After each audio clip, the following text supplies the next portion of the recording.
Thank you.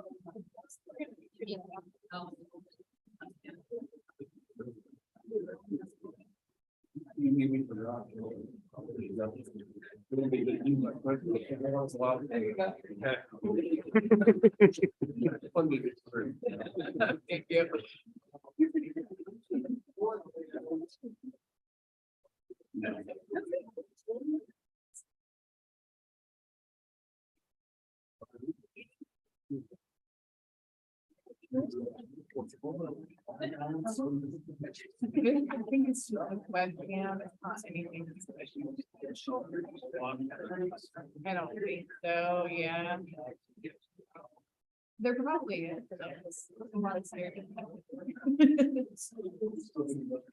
That's true. Our life experience, lives.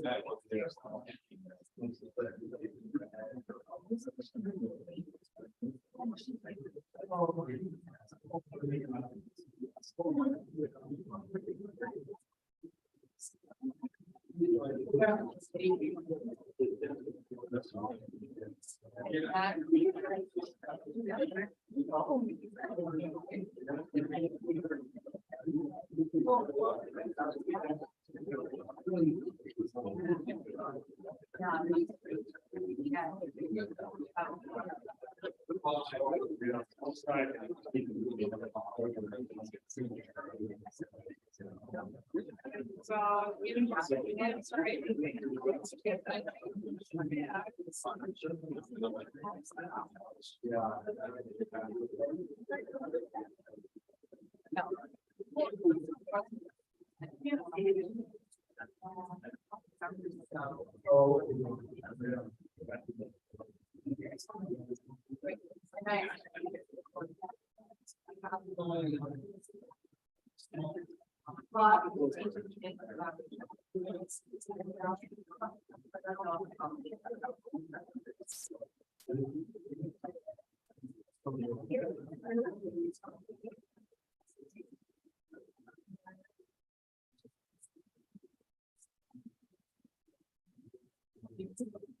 So Vinny's not here. Yes, it's the second. What's that? Ready. Okay. I know that Jesse. Okay.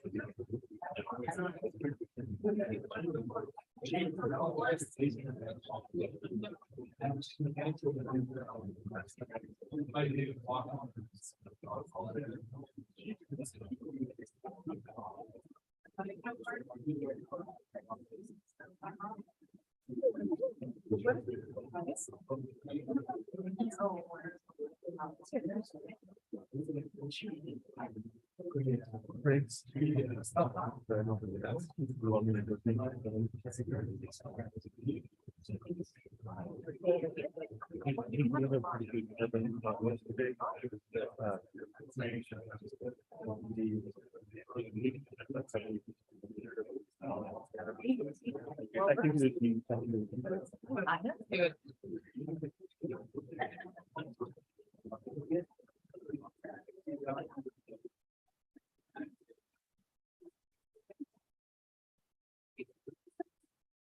I don't know how many will. Oh, yeah. Just okay. That's what that. I think it's like possible. I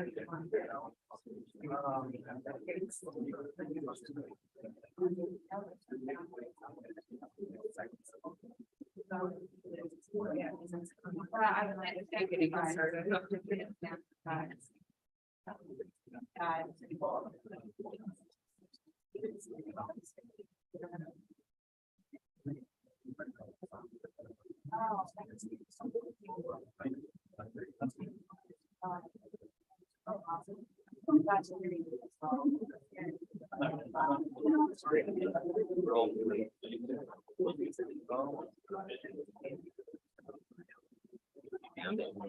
Okay, it's by the time we get to Jack, Craig and your Eric, so Craig does like. I like that. That one, it is. So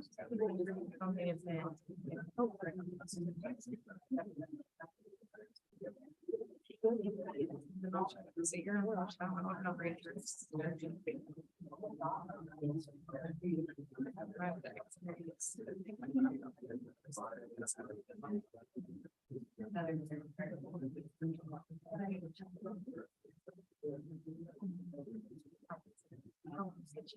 Yeah.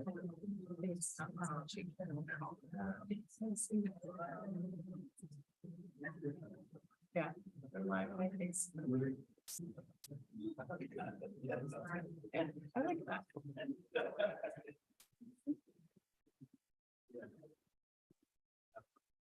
All right, how's that for audio? Everybody hear me okay? Good morning and welcome to what you need to know about the carbon market. My name is David Voss. I'm a producer in Northeastern Nevada, and I'm here because I have my own questions about the carbon market, and we want to keep today simple. What we're after today is to find out what you need to know before you enter a contract, how you enter a contract, the long-term benefits and possible cons to it.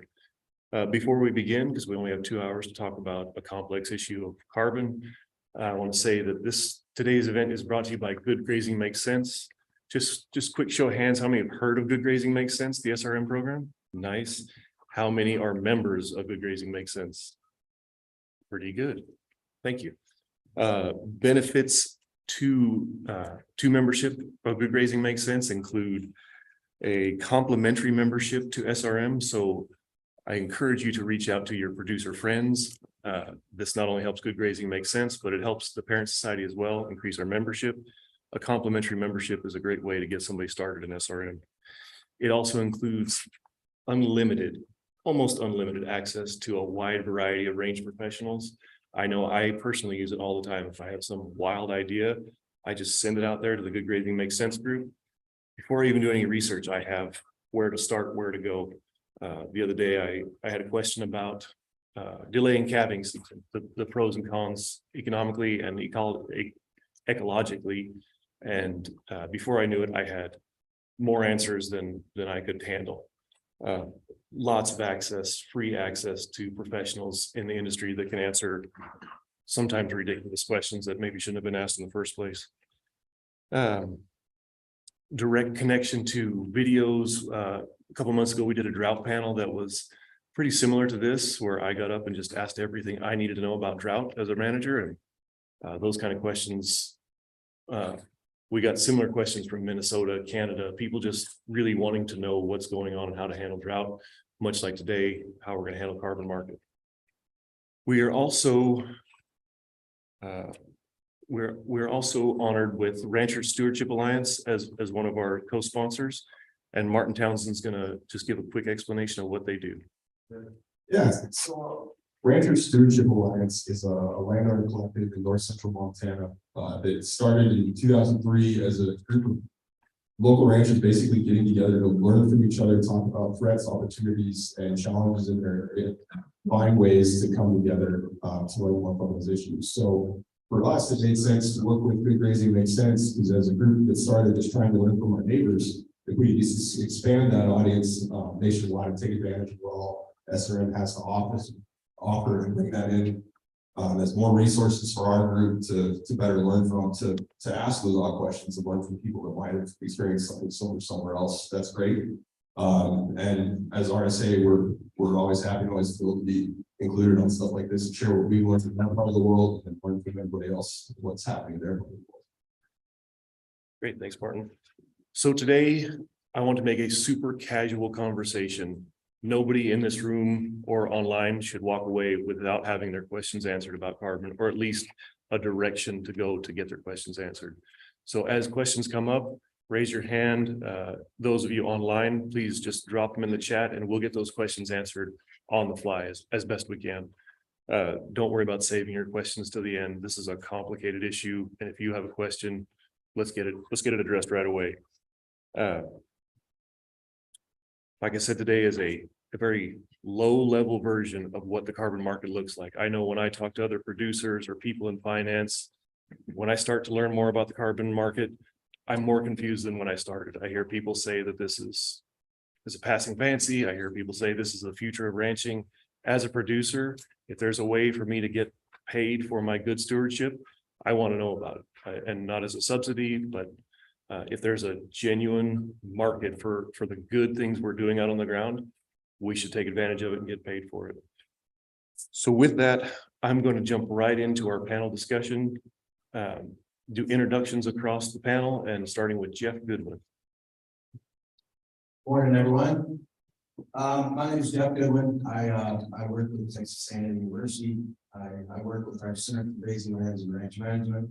In terms of this background, I've had an interesting opportunity to work in the research side of this and conduct some soil carbon research. Certainly, there's many scientists in this room that are well more accomplished than I am in the space. But I've had the opportunity to kind of work within this nexus of the research of the science, but also working with a few carbon project aggregators to develop a structure and framework for how to market my work. But then also, most importantly, working with a number of producers that are interested in working in the space, primarily in the Southern Great Plains.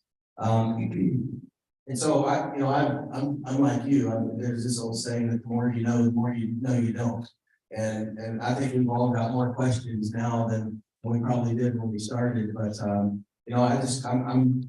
pretty passionate about making sure that the science is supporting these markets. I think there's a tremendous amount of excitement around them. But I think we need to bolster this with we have to bolster it with reality.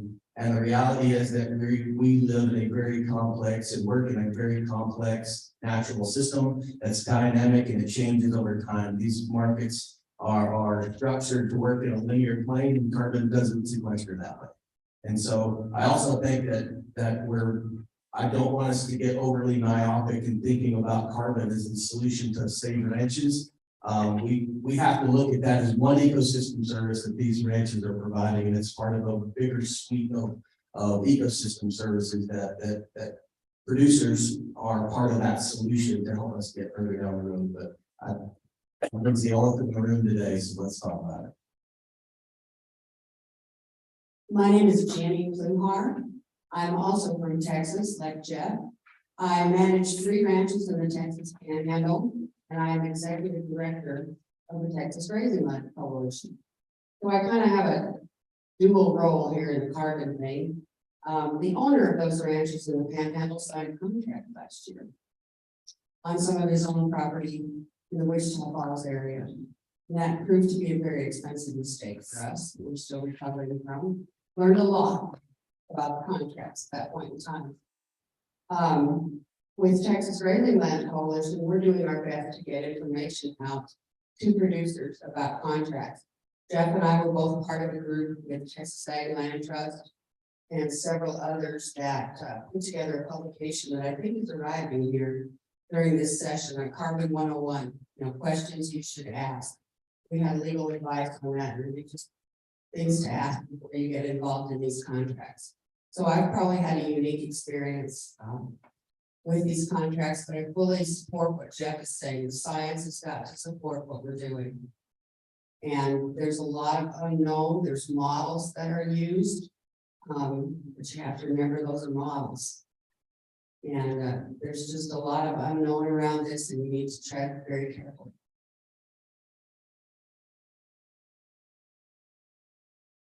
Yeah, I'm Peter Donovan. Good morning. And I'm with a nonprofit organization called the Flood Coalition.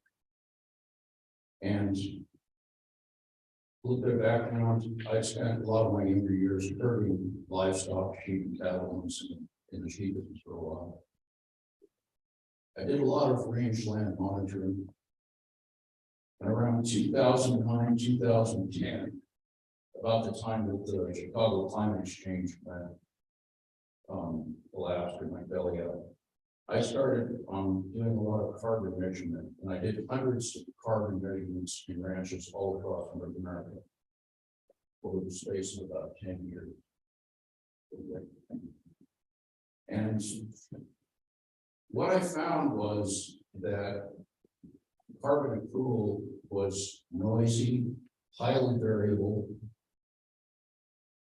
very vulnerable to dry conditions. I had some carbon measurements that I did that went way up in the first few years and then went back down again in 10 to 11 years, partly because I'm attributing that to dry conditions. And I was interested in the use value of soil carbon. And there's a difference between use value and exchange value. Use value of a 100-pound sack of wheat is that you can eat it, make bread out of it, or plant it. The exchange value is what you can sell that for on the market. And there's sometimes quite a difference. And I noticed that people, as I went around the country sampling carbon, I noticed a lot of people were interested in the exchange value. But our myopic focus, as Jeff pointed out, we sometimes forget about the ocean when we're talking about movements of carbon through the atmosphere and the biosphere.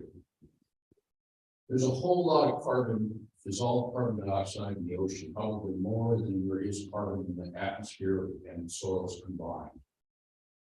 And it's a well-known fact of physical chemistry that you can dissolve carbon into a liquid by increasing the pressure of carbon dioxide above it. That's how we carbonate beverages. We pump CO2 into the air above it. And that carbonates the beverage. If you leave it open on the counter, especially a warm counter, that carbon dioxide will outgas off the liquid. And what this tells me, and it's not very well known for some reason, is that if we're able to take a significant amount of carbon dioxide out of the atmosphere and put it in rocks, trees, or soil, the ocean's going to release a nearly equivalent amount. And what this makes of carbon is it makes it into a shell game. Is it carbon in the land? Is it in the air? Is it in the sea? And it's based on exchange value. And this exchange value is subject to public opinion. And there's many people now that have a distinct skepticism about the value of offsets as an accounting trick, if you will. Does it really take carbon out of the atmosphere? Does it really reduce emissions?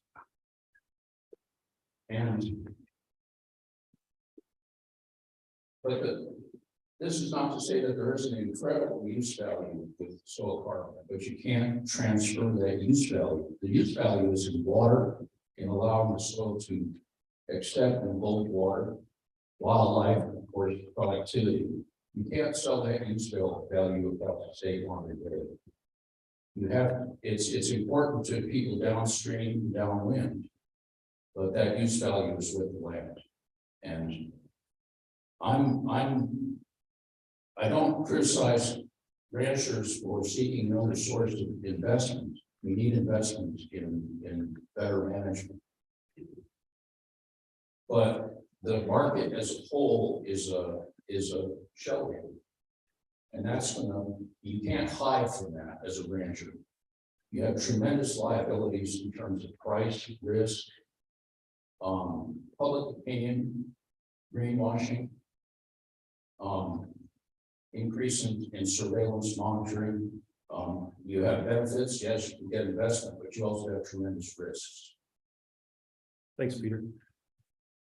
I should have said early on, this panel is broken in, this discussion is broken into two groups. Following this group, after 1 hour, we're going to have carbon aggregators to talk more specific contract stuff. So don't hold back any questions, but do realize we're going to have more specifics coming up after this.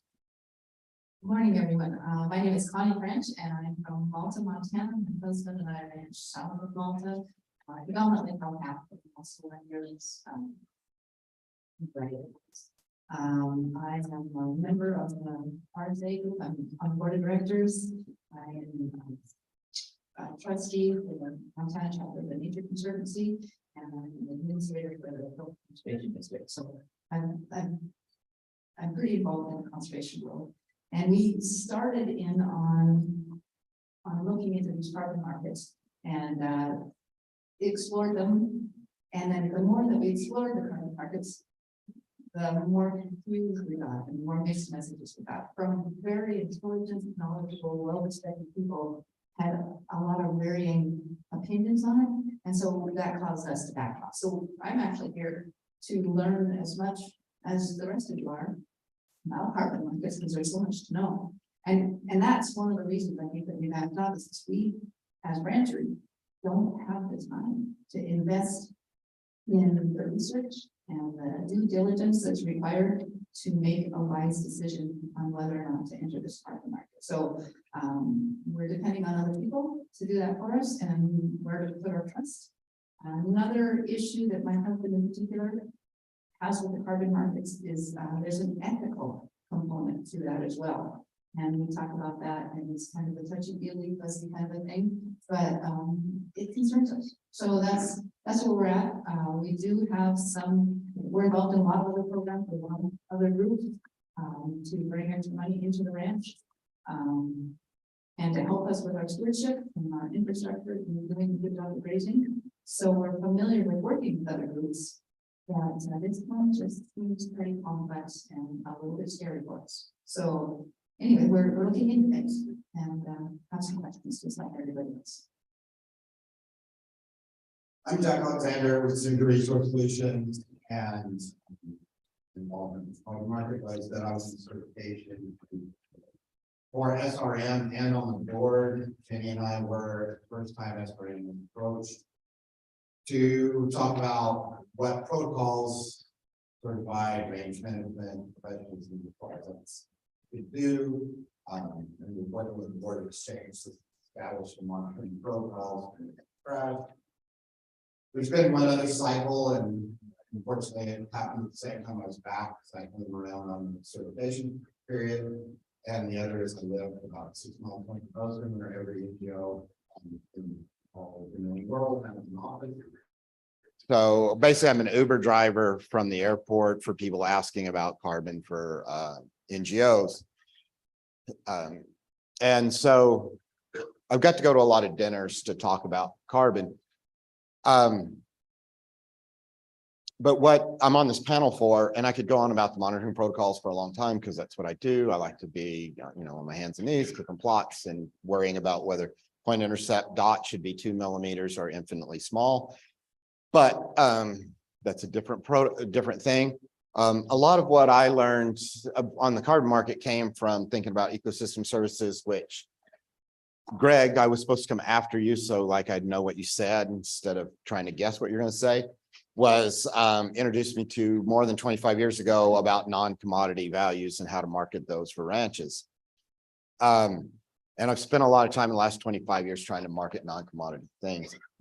What I'm on this panel for is the informal carbon market, which I've yet to do a formal carbon deal, despite a lot of clients trying to do them, but we do have some informal carbon deals going. And basically, I'm supposed to come after Martin too, and he talked to me this morning about stewardship credits. But basically, the question of additionality is the people who have the most to offer, the people who've done the best job, who have the least additionality available.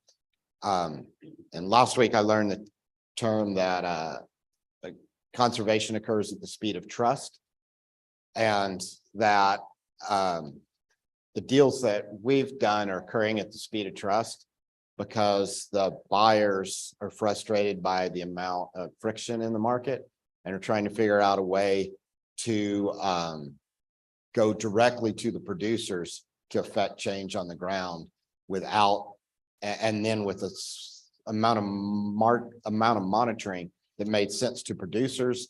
And in this case, the last case we did to a Catholic diocese in the Northeast, that they actually did not want, they had no interest whatsoever in the things that I talk about all day, science and everything. They want to see cool pictures and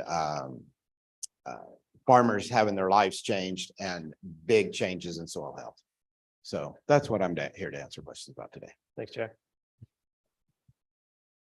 Good morning. Thanks, Erica and Dave, for putting this together. I'm going to be another source of maybe misinformation.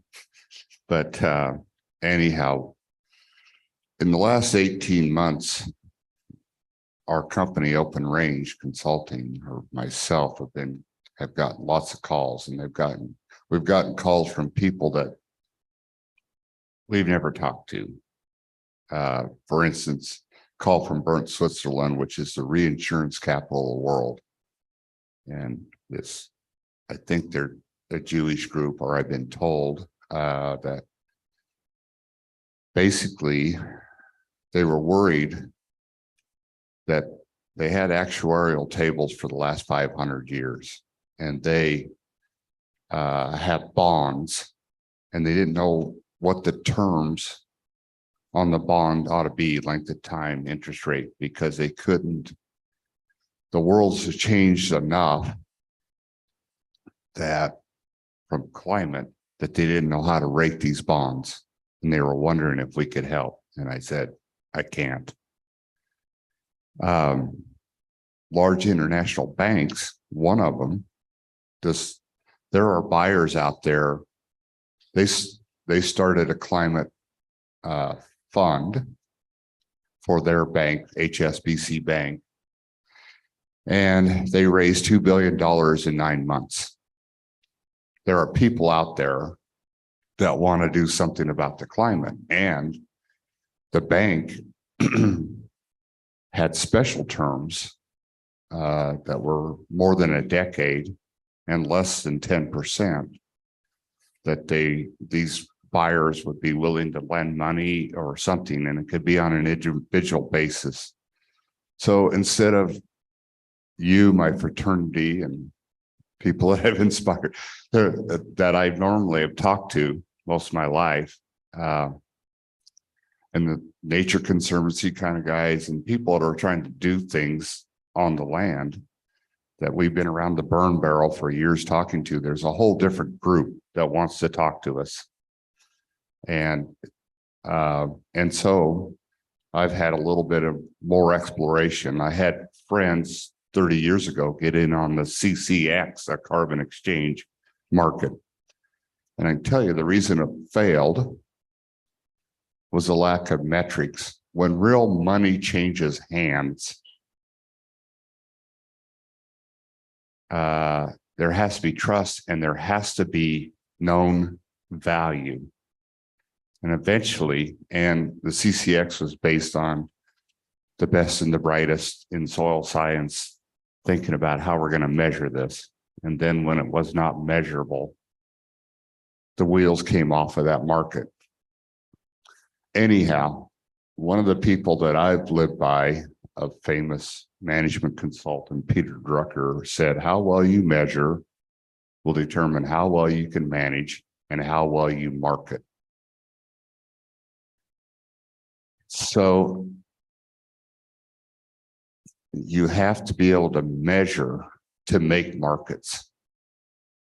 And in our soil sampling, thousands of them, the thing that you'll learn is that if you just do soil sampling, the samples will be incredibly variable. From your left foot where you're standing to your right foot, almost literally. So the other thing that we've learned, so for years, I'd say almost 30 years now, I've been trying to make a market for ranchers besides their cattle.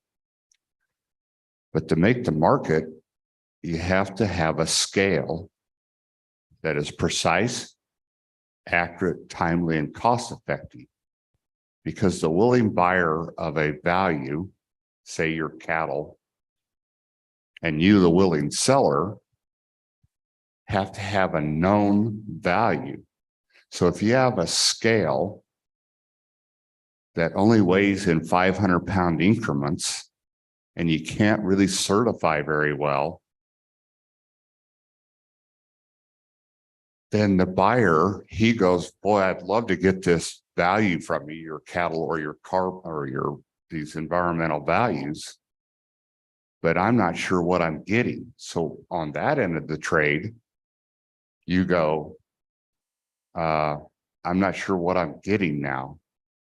There'd be lots of talk about it, and the guy's at the scale trying to make a deal with you. But if he doesn't know what, he's got to discount the price.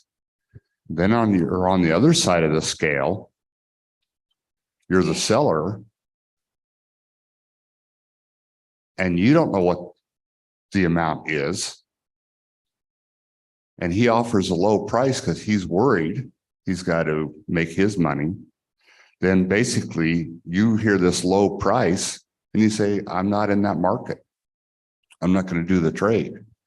So what we've worked on is making the scale. What we found is that soil samples alone, the size of my fist or my arm, in a landscape of 1,000 acres or whatever, is just infinitesimally small as a way to infer what's going on. So Eric Sant, we've taken all these hundreds of samples and we've related them to new satellite imagery. And guess what? What's in the soil reflects off the ground. And we've made high correlations between what's in that soil for all kinds of attributes in the Haney test, all 31 of them. And we think that we might have, so soil sample alone, remote sensing alone is not enough. The other thing that we've done, because I've gotten farther and farther in the market, is that there are gold standards, matter of fact, for the methodology of how you're going to do it, how you're going to measure the land. And so Vera, which is an international certification process and the gold standard, when we have read those things that are assumed to be the right thing, they are basically lacking. And they're going to kill the trust. And eventually that market, and there are big boys to play. I was just talking about the different trades that have happened with Microsoft and Google and stuff. And it's fine. And you can sell some things on a cosmetic basis if you're a rancher, but on a real legitimate basis of what's really going on with your carbon, and you go back and take a soil sample in about the same place, you're going to get totally different numbers, or big enough numbers that it'll erode the trust. So that's why we've been working. I'll say to give you an idea, we looked at 3 1-acre plots side by side in good grazing, bad grazing, and no grazing. And when we looked at the 600 soil samples over 3 years, the very same soil sites, there was no statistical difference between one or the other. There was a difference in the mean, but we were able to correlate these samples to spectral imagery, and we could make a relationship. So anyhow, I think there's all kinds of buyers. Of course, if we could get some more money as ranchers, we would make the trade. But until the metrics are good enough, the market is there, but it won't work without precision, accuracy, timeliness, and cost effectiveness of that scale. And I hope we can get her done. Thank you. Thanks, Greg. I saw Eric's presentation yesterday and it really summed up what you're talking about nicely. Is that going to be available? Can we put that in the? Okay, we'll have that in the link right here. Sorry to interrupt. Jesse, go ahead. Hi, I'm Jesse Brotz with Humboldt Ranch. We lease Humboldt Ranch from Nevada Gold Mines. They've been an amazing partner in helping us do what we're trying to do out there. And I think what we've been doing is demonstrating at scale across a large landscape that we can manage using primarily grazing to get these outcomes specifically to carbon, we're showing that we're getting a 1% increase in carbon in our riparians, in the potential riparian zone across everything. And that's just through management. I mean, we're trying to manage a ranch in a way that is changing landscapes both on the uplands and the riparians. And in doing so, I think that we're changing carbon. And like everybody up here, most people have said, it's extremely difficult to measure in a way that makes people comfortable and is reliable. In our instance, we're going to be managing the ranch the way that we're going to be managing the ranch. We're going to be getting change. And regardless of whether we're getting paid for it or not. But with what we're doing and the effort we put in, as a producer, I mean, the idea of some sort of compensation for doing interesting things or above and beyond, or so then how can we measure it? Like Jack said, okay, there's informal markets, and that is always interesting. And with what Greg and Open Range is working on with measuring it at that scale level, I mean, that's pretty much what we're working on at the Humboldt Ranch is what can we do? How can we keep demonstrating that through just managing grazing in a certain way? How can we change the landscapes and then also figure out, working with Open Range, how we can measure it at enough scale to be interesting? Yeah, and then I'm Martin Townsend. Like I said earlier, I am with Rancher Stewardship Alliance, and Jack always makes fun of me for my title, but I'll give it a go. I am in a Pheasants Forever position where they pay me, but I work for RSA administering their conservation program, where I go out and I try to get money from all those NGOs that Jack mentioned out of Bozeman, that we pull together in a conservation committee. And that committee is made up of around 35 different partners and 40 plus different programs that might have something to offer to ranchers in our area. So I make the joke a lot that I'll spend anybody's money that'll let me. And that's my job, is to then go work with ranchers and find the levers that are available and see if we can pull them. So I work very, very broadly across a lot of different programs, and somebody called me a programs expert the other day and it kind of like hurt inside, but I work in a lot of generalities on programs. It's more, like I said, it's a lever and how do we pull it? So in my world, I'm less concerned with the specifics of how carbon works, because oftentimes details get in the way of action. I'm more concerned with what does the ranch need to do? What does the program offer? What problem does the ranch have that we're trying to solve? And is this the right lever to pull? So we work with a lot of different ranches that are using carbon mitigation as part of a strategy, along oftentimes with other programs, to meet goals that they're having. We have one ranch that's giant, I think like 62 sections, and they're working with carbon mitigation and World Wildlife Fund and Nature Conservancy and NRCS and Montana Fish, Wildlife and Parks and everyone else that they could find, just trying to pull together enough resources to achieve the projects they're trying to do. And maybe in another 10 years, they'll have their pipe project all the way done if they can ever actually buy all this stuff they need. And then we work with other ranches that have worked in different sectors of how carbon can impact conservation programs. We work with other ranches that have worked with Nature Conservancy and easements, and those easements contain carbon conversion avoidance credits, which is a whole different brand of how carbon can interplay into conservation programs.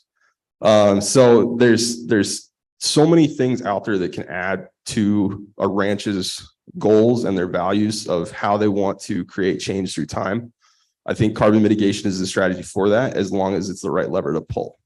But what I wanted to hammer on today as a producer is the details that you do absolutely need to know is, what do you want out of whatever program you're going in, and what are you willing to risk for that? There is no such thing as a program that completely pays for anything. Even if the payment is great, it's still not paying for everything. There's some economic value in there that isn't coming all the way through. And what basically are you willing to bargain for based on what you have to do? And we're coming off of 2 years of drought. I'm seeing a lot of fairly emotional decisions on projects that ranches are doing that I'm a little terrified might never pay off. So trying to make sure that we're keeping in mind the challenges of what happens once you're in a contract is huge. But then when the details do start to matter, I think we've listed at least 6 different ways carbon impacts programs so far. You need to know enough about carbon to know when it sounds like a program is or isn't something you want or need to be a part of. As a rancher, you kind of need to hear when it sounds like that might be a lever you could pull. So just in the programs we work with, it's not like carbon is the front item. We make the joke a lot that everybody wants to live in a world where we have more grapes, and then we make a lot of programs that offer grape flavoring, and it's maybe not necessarily the same thing. So we have programs where we're providing seed to reseed non-profitable crop ground to grassland. That funding just by seed, but it's fundraised for on saying it has a benefit for soil carbon and global warming. So in the background somewhere, carbon is being talked about as the reason to do something. And it's everywhere. Every program that we deal with is starting to talk about we should have some way to show how our program is beneficial to our funders to offset carbon. So we've heard a lot of different science behind how that's measured, but a lot of funders are asking for it and a lot of mediators are trying to provide it. So it's best to try to find ways to understand it. And I helped put together this panel, and I thought I understood carbon at like a 50% level, and I think I'm down to about a 2 by the end of this. And on the drive here, I was listening to a podcast for what I thought was just going to be fun. And then all of a sudden we were talking about carbon, and I didn't realize how we got there. It was a wildlife podcast. And how many of you have heard of the Pleistocene Park? They are going to genetically engineer and reintroduce woolly mammoths in a park in Siberia. And the goal of it is that they'll, when they're shedding, go out and rub down trees, and with less surface area for solar energy to capture, the ice will melt slower and they'll release carbon dioxide at a slower rate. And they're fundraising that as a carbon offset. I went, all right, one more. Let's jot that one down. Yeah, so my wrap up is I just wanted people to be aware of what it takes to be in a contract, regardless of what's behind that contract. Thank you. Thanks, Martin. Good morning. I'm Scott Warner, and I need to hand it to Erica and Dave. They put the lawyer last in line and made him speak last, right? So I'm from Lakeview, Oregon. I'm an attorney. I've been representing producers across East Oregon and Western Idaho for about 25 years. I'm also part of a small group that's launching a real estate brokerage that will specialize in ranches with an eye to these kind of issues. So they've asked me to speak about legal issues with carbon contracts and valuation issues. And then they limit me to 3 minutes. So floating around the room somewhere is a sheet, a single sheet. And I am going to try and limit this to 3 minutes. And so there are 4 points on this sheet. Number 1 is, what is your contractual exchange of promises on a carbon contract? So if you're going to sell a carbon contract and sell credits, what's your promise to the person that's buying it? That's what number 1 represents. And I think it's important that we keep that promise in perspective from a 10,000-foot view, because folks, you've got the attention of Wall Street with this. We're in an age of social investing. Goldman Sachs is looking at this. February, there was an article in Bloomberg about 2 weeks ago on carbon markets. So it's not just dealing with NRCS, it's not just dealing with FSA. Number 2 on this sheet just refers you to 2 very good articles that address the terms for these carbon sequestration agreements. Okay, won't have time to go over all that today, but these are real good articles and a really good starting point. Point number 3 relates to valuation. And if you have a good carbon agreement in place, it will only increase the value of your real estate if it can be assigned when you sell it. Okay. So you have to be able to transfer that contract with the real estate. Now, the corollary is if you have a bad carbon contract of some nature, you need to know whether that contract's going to bind your real estate when you sell it, because it may reduce the value. A buyer may not want that. So those are big legal and valuation issues. Finally, point number 4, work with your attorney early on. I don't think this issue needs a specialist. Don't call me. Your regular business attorney can do the analysis on this. Work with them early on, and I think it'll facilitate the process. Also, work with your accountant early on. Some of the initial guidance we have from the IRS are that carbon credits are treated as intangible property, which you're going to get capital gain treatment on. But you may not want capital gain treatment because ordinary losses won't offset capital gains. Blah, blah, blah, tax. Talk to your accountant early on. The structure of the carbon agreement will probably dictate how it's going to be taxed. So, legal perspective, valuation, feel free to ask questions. Thank you. Thanks, Scott. And to your credit, I did not know you were a lawyer until you said something. Recovering. So the only reason I'm up here moderating is because I get the chance to ask my questions first, and I'm going to take that opportunity right now and bring this down to a super low level. Jeff, early on, you talked about carbon not being sequestered in a linear fashion and how that may not jive with the contracts. Can you bring carbon sequestration down to a super simple level and describe what you mean by that non-linear sequestration? Yeah, I mean, I think everybody, we would want things to happen in sort of this increasing fashion, and it just doesn't work that way in this complex dynamic world that we work in called rangelands. There's a number of drivers that impact soil carbon sequestration. I mean, and so the plant cover, the soil type, just texture alone is a significant driver in the ability for a landscape to sequester carbon. And so, I mean, ultimately, we're pulling CO2 out of the air through a plant. That carbon's then getting translated in a number of different pools in the soil. But the factors that impact that, there are abiotic and biotic factors that impact our rate of sequestration. Drought is a huge one, especially as you move west of the 100th meridian. The ability to sequester carbon is much less. It's not saying you can't. It's just not the same as if you were in a vertisol in Iowa. And so context is really important when we start thinking about our expectations on how much carbon we're going to sequester. Yeah. I think that'd be a little closer to understanding. Take that. The floor is open to questions. We have, sounds like nearly 100 people online right now, which is more than I expected. So those of you online, feel free to drop your questions in. Also, let us know where you're watching from. That's always interesting.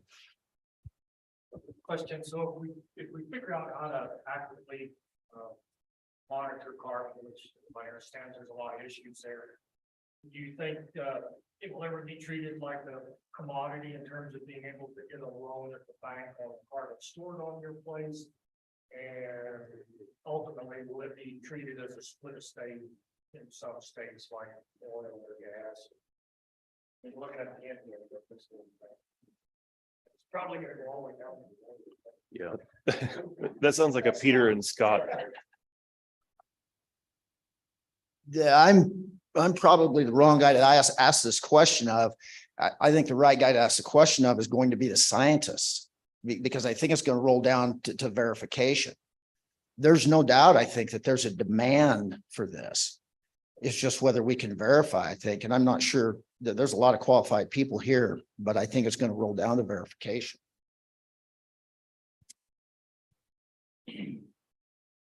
Yes, you got to know what you're getting, and they got, to make a trade in the market, it's got to be quantifiable. You go to the grocery store. The good thing about our sampling, and Eric could talk to a lot more, but the greater the variation, the better he can build a model. And so, and then we've built these models on the ranch where Jesse's managed the riparian, we think we're pretty sure that we've, over the last 18 years, have produced 3,100 tons of carbon per year. We'll go back out in the field and make sure our models, we made these models years ago. We'd never applied them at such huge scale. We think it works. We'll go back out. But if you actually do, if it's right, if we really can protect from these spectral images, then there'll be a known quantity. And just like any other known quantity, it'll be one of the bundles of rights that you can either hold or peel off of a ranch.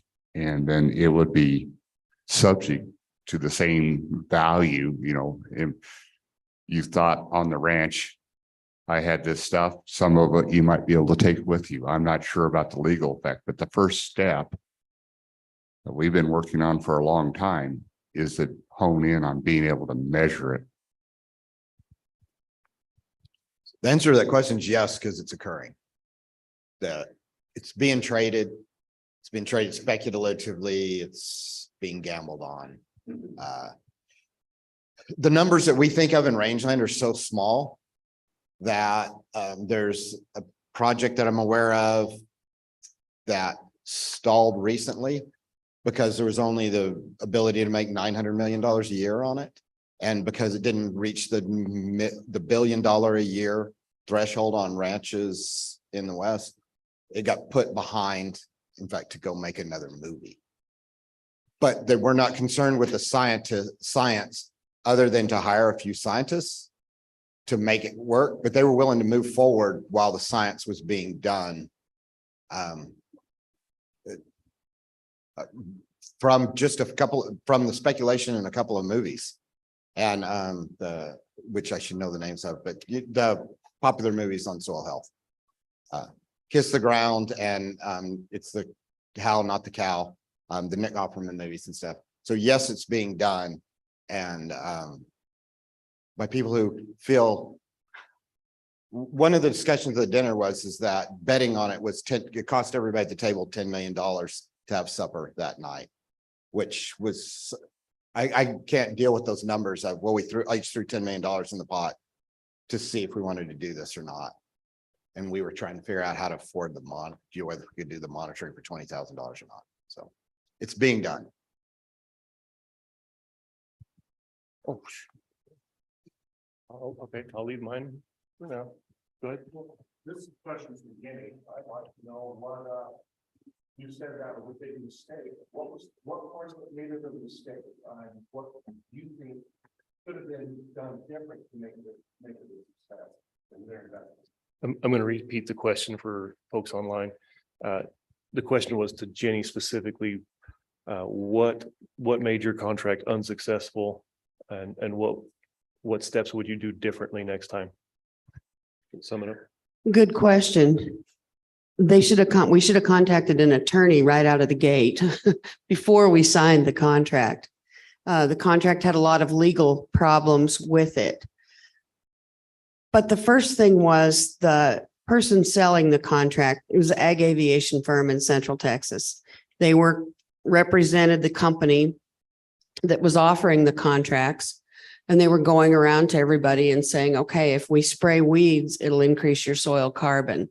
And, you know, of course, we're the ones that are going to spray your weeds. If we broadcast seed, it'll increase soil carbon.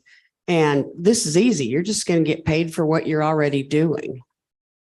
And most of the ranchers did not have enough scientific background in it to realize that if you're getting paid for additionality, and you're not going to change what you're doing on the surface, your outcome is not going to be what you hoped for.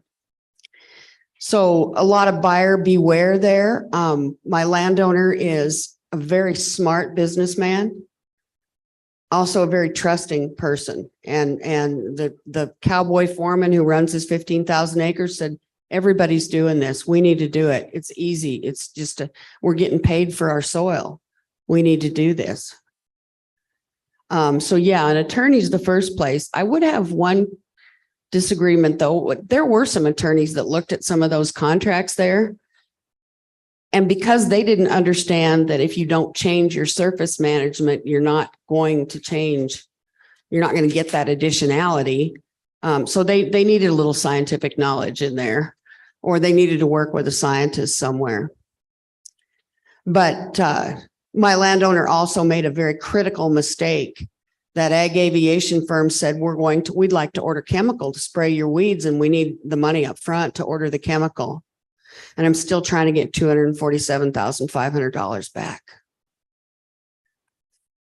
So that leads me to sorry, I was distracted, but we talked about getting an attorney involved right away, getting your accountant involved right away. What about from that science side of things? Would you like to have, looking back, would you like to reach out to somebody from the science community to be on your team? Well, he was lucky he had me. He was lucky that he had me, but he didn't confess to signing that contract for a few months. Yes, you need to understand the science. I'm very concerned that ranchers don't understand the basic science of carbon sequestration in the soil and what causes more of it.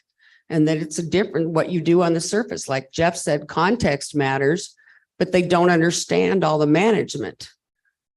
There's a gate sign that a soil and water conservation district sells in Texas, and I love it. And it says, leave more leaves to grow more roots to grow more leaves. And I'd like to add one more line on there, to save more carbon or store more carbon. So as ranchers, we need to be very confident in understanding some of the basic processes that go on in our soils. And so Texas GLC has tried to have a role in some of that very, very basic education. Thank you. Jack, what kind of credentials would you suggest that a science professional helping out the rancher needs to be useful in this process? I'm always willing to be the pitch man for this. Obviously, the first call you need to make is to get your SRM certified professional range management or certified rangeland consultant. Shameless promotion. I have no problem shamelessly promoting SRM, and I will continue to do so for 6 months after they bury me. Yeah,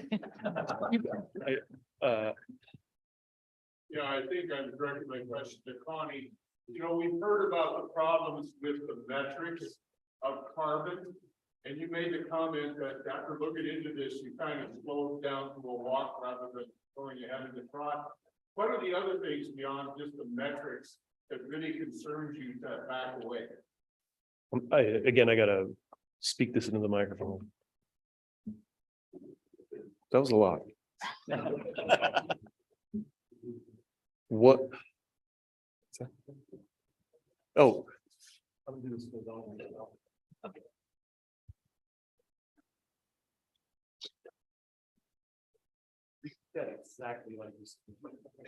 Exactly like I said it. Okay.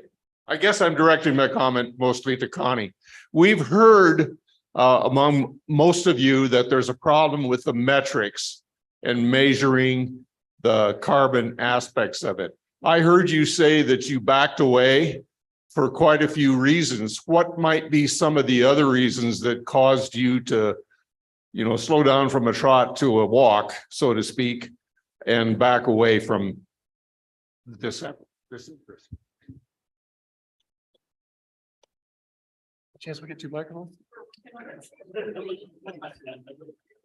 So I'll try to keep this just brief, but there's several reasons. One of them was science, that we just didn't feel like there was a clear understanding of what the science was telling us. It wasn't cut and dried. It was the contract issue with the lawyer. We've had some experience with contracts gone bad, and we're pretty gun shy. So we don't want to get into that situation again. The ethics I mentioned, is this the right thing to do? And I think that Peter talked a little bit about that. And, do we want to sell our carbon offsets to companies that are not doing a good job? Do we want to just try to put a Band-Aid over something, or do we want those companies to be out there trying to do the right thing as well? That was one. And then time management. So we're involved in, like Martin was saying, we're one of those ranches that's involved in programs with World Wildlife Fund, with the Nature Conservancy, with Fish, Wildlife and Parks, with NRCS. That's a lot to manage on a day-to-day basis in the office at the ranch. And we just run out of time and energy to do that. And we knew that this was just one more program that we were going to have to spend a lot of time at to do it right. And rather than messing it up and getting into a bad situation, like Jenny was talking about, we just backed off. Does that answer your question, Lou? Okay. I had similar questions about those ethics. Peter, did you have anything to add to that? Yeah, just very briefly, when you're trying to package a partially imaginary exchange value, the packaging gets very complicated. And it becomes almost another business to engage in.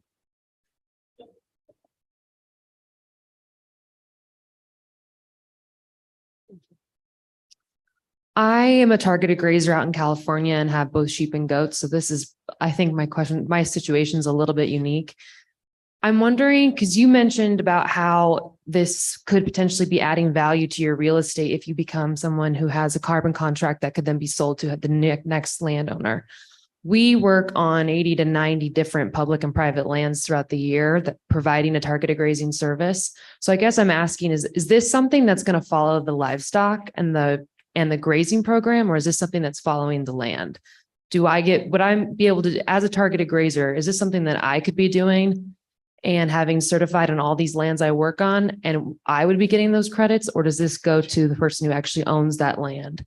And I know the public land versus private thing is its own, but I have no idea which of you would want to answer that.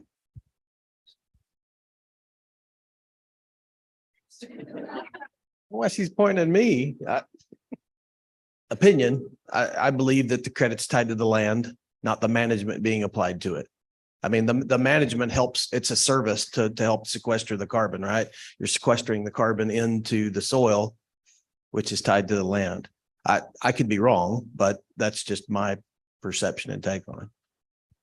But why couldn't you offer the landowners the additional service of whatever it is you're offering them now, targeted grazing in terms of weed control or this, that, or the other? Why couldn't one of your additional services be, I'm going to help you improve your soil carbon, and you might get a slice of the financial part, but the contract would be with the land.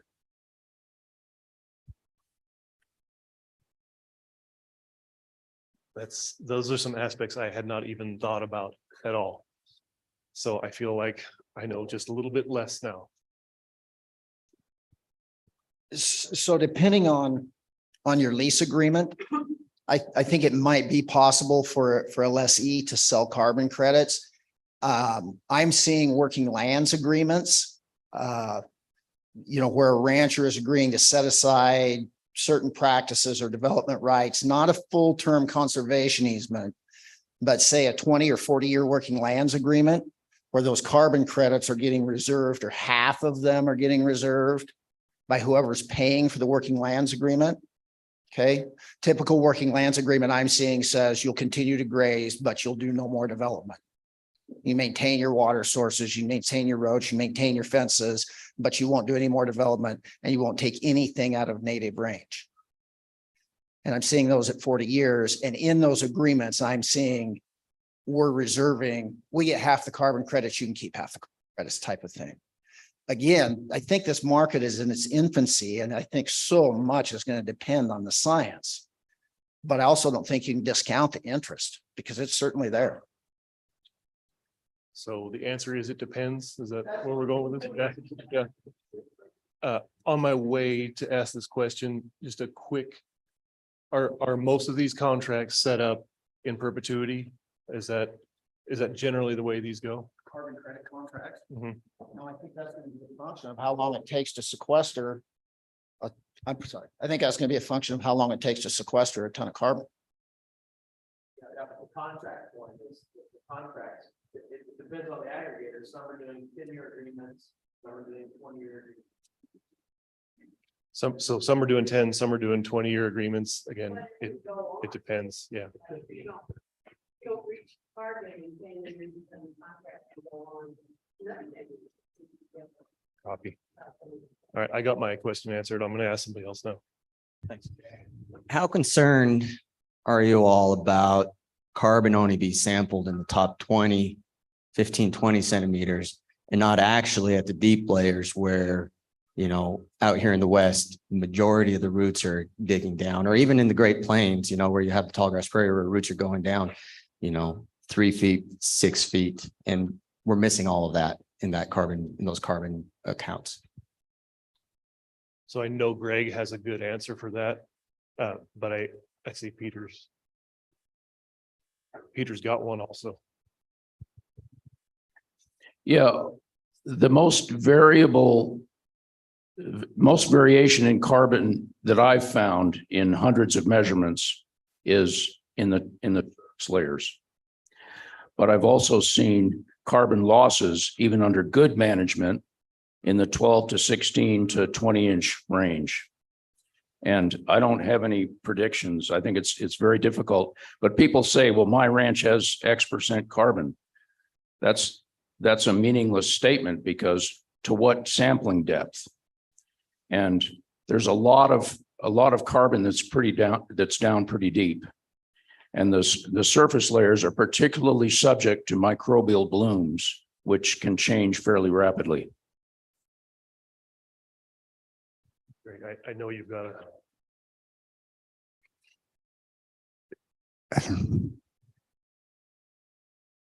We started thinking about how we were going to measure ecosystem services about 30 years ago and been working on it. Anyhow, I was all about water, not carbon. Then a guy named Al Gore came along, and he did great work. But carbon, we found in our sampling, is so highly dynamic, and we haven't been able to really afford going deep where it might be sequestered. And the verification in a lot of the literature by the people is like 8 inches or something would suffice to market. Whether that's true or not, I'm sure Peter knows a whole bunch more about that. But the other thing, this is a carbon talk, but in the people I've talked, like the world's largest ag lender, Rabobank, that we've been talking to, and HSB, they're all about bundling values. They actually see that water is the big deal, and their customers would entertain that. It doesn't have to be, or diversity. And the last call I had last Friday, that Jesse's done a lot, but we can backcast, you know, what's been the uplift if we can show it. And of course, with what Eric does with the remote sensing, we have a chance of showing what happened from the stuff we started 18 years ago. Anyhow, so the carbon alone is just problematic because people are working in Midwest and have multiple samples now because it's whatever, but it's variation, especially in the first foot or so, depending on whether it's a drought or not, or all kinds of things. It's just a highly dynamic element that's moving by temperature, by water, by biological activity. And so it's like using the standard for this environmental health based on, I'm not sure what the right analogy maybe like on something that's highly active and moving, and and any time and space that you're trying to move it, it's moving. And so that's, but spectrally, we might be able to follow that. So there's other more standard values, and the market is going towards those too, like water. And water security and things like that are probably where we're going to end up at some point. And that's a lot easier thing to denote. Thanks, Greg. I'm biased. I work with Greg and Jesse, and I really encourage you to click the link and watch Eric's presentation yesterday. I think that's going to answer a lot of people's remote sensing carbon questions. We have one right here. Thank you. So I I'm going to try and relay a question I had from one of the ranchers in Oregon recently. In terms of the conservation easements versus carbon sequestration, and how treatments like juniper control may almost be counterproductive, because one of the things is you want to store carbon, grow trees. That's one way of doing it. And for the manager, land manager, the rancher, you want to remove juniper, you're losing carbon, right? Yes, you're going to build some through, but in the short run, you're going to lose tons of carbon. So what is the incentive for the rancher to keep the land productive, or just let it, bunch of juniper grow out there?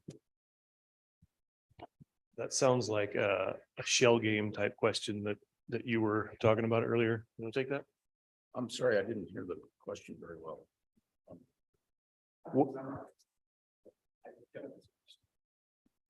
So the question is, to sequester carbon, you want to leave the trees, but to manage water, you want to remove the juniper, because we can change the water dynamic by removing juniper. Is that like a really short summary? It's not all the things you answered, but it's the part that I've been thinking about. And what Greg said was about water is that in the last couple of weeks, the calls I've been getting on carbon have been, should we quit trying to measure market carbon and just go straight to measuring and marketing water? Because we know how much is in a gallon. But yes, and which leads to to get to your question is, does that make it simpler for, instead of having two counterproductive objectives of the way to sequester carbon is have more juniper, but the way to get to soil health and water and everything is to incorporate juniper control into your, does that sort of answer your question? The question is more about, do you think juniper and land is what it's about? Yes. That's counterproductive for most ranchers. So for the rancher, is it an incentive to give the juniper? On the Ford Ranch a bunch of years ago, what we did, because at our elevation and precipitation, you almost don't want to get rid of carbon because it took so many years to get there. So what we took a machine that just would masticate the tree in place to open up, to create the edges and increase the value for especially elk and stuff. And so you just went and all the carbon now, instead of standing in a lollipop, was laying on the ground. Well, you put that much litter on the ground, then we also, while running that, would put out some fertilizer so you could biologically ignite breaking that stuff down. So there wasn't, that might be a case where you didn't lose the tree carbon. You actually made it less volatile to be lost to the atmosphere through fire. You got it on the ground so that now you can sequester water and change a much more dynamic and insulated situation where you have grasses and forbs, as opposed to this giant lollipop that can go up in the atmosphere in a fire like that. So that might be a case where you do both. I think just kind of some thoughts and kind of what Connie was saying about managing programs and the things you're involved in.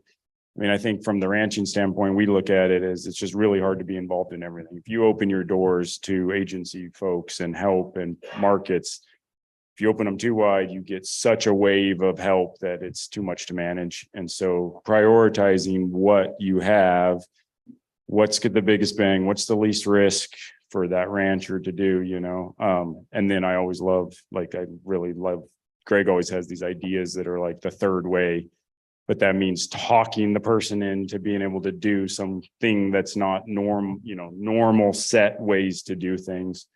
So there almost always is a third way, but yeah, just getting out of that box of like, well, this is how we manage juniper. How do I sell to my whoever it is, the FSA agent or whatever, the NRCS agent, that I want to do it different and here's why, is kind of a hard sell. So sometimes that's the third way. we look at it a lot as we just really have to prioritize what markets, what programs we're going to get into, just so we can do a good job with what we have. No. No.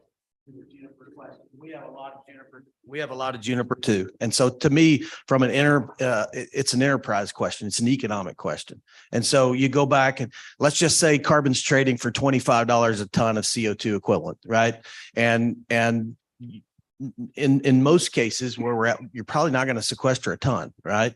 In a lot of the rangelands that we work in, you might be sequestering 2/10. So now you're getting paid $5 an acre for the carbon, not $25 a ton, an acre, right? Most people think, well, I'm going to sell a ton per acre. It's not, it's per ton of CO2 equivalents, right? And so if I'm only sequestering 0.2 tons per acre, I'm getting $5 an acre, not 25. And so compare that to what my grazable acre loss is to my ranch, my cow-calf enterprise, and I'm probably cutting the trees.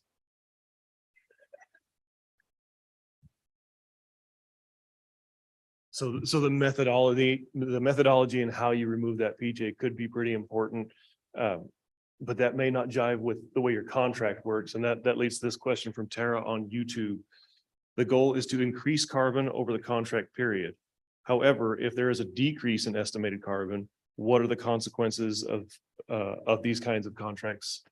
What would be the consequence of maybe doing a good practice, but it actually leading to less sequestration? And I'm just walking to the lawyer. Or should I not? But that answer is really easy. It's going to depend. Who said it depends here before? It's going to depend on the terms of your agreement. And again, I think this is a developing market and in its infancy, and you're going to see changes in different contracts from different folks. So again, something to be aware of before you enter that contract. What happens if you can't perform? That's one of the reasons on my silly little handout at the first, I put what your promise is. Okay, as a producer, this is what you're promising to deliver. And again, the folks who are looking at this, it's not NRCS. It's not if you don't report, you're just not a part of the program next year.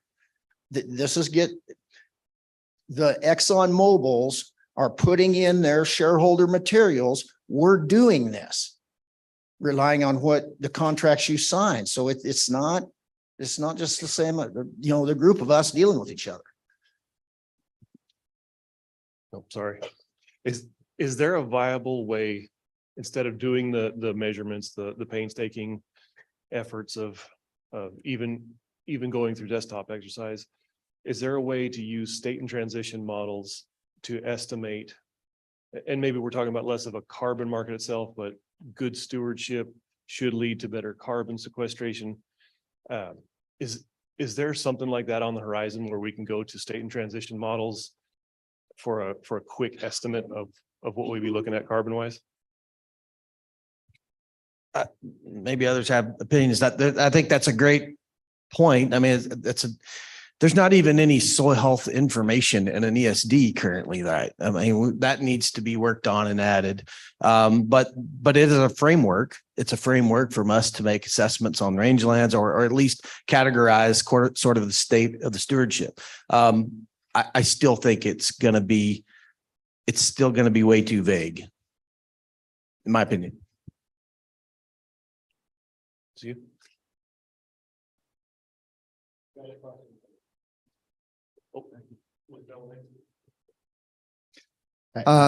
So a question on carbon longevity. So say a rancher is able to verify that so much carbon has been sequestered. The expectation is that it's going to be around a long time, 30, 40 years. And so, how much certainty is there that carbon is going to stay there that long, given changes in ownership, perhaps changes in management, changes in precipitation, changes in temperature, and there's a lot of uncertainty out there. So how does that play in? I'll add fire to that list of changes. You asked a combination of things. Some of that's how your contract's written and how long you have to, like, let's say you get this, you achieve your goal, you store your carbon with your rangeland on some beautiful tall grass prairie. and the corn prices go through the ceiling and you decide you're going to raise corn. Well, you probably can't change the practice on that land. A lot of that is as much tied up in the contract stipulations as it is the variability scientifically of what's going on. If you get in a prolonged drought, that's going to change your carbon in your soil. So it's a mixed point all the way around.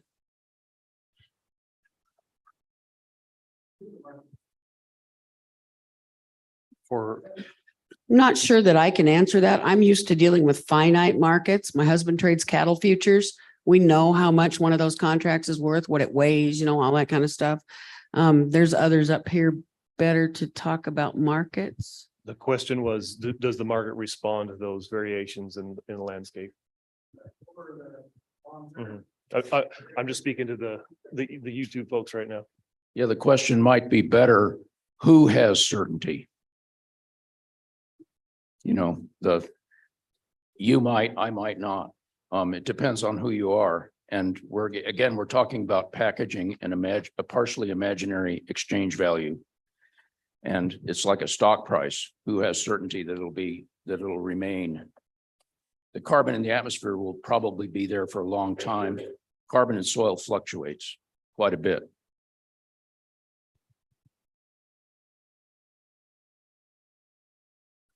Oh, we have a question ready to go. So I've got two simple questions, I guess. Could we quantify kind of what we're talking about? Is there like a minimum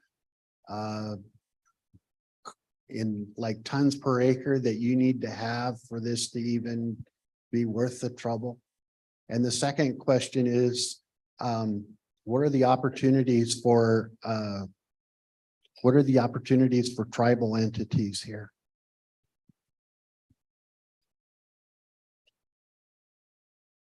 I don't know the answer to the first is, we don't know because there's all these other questions.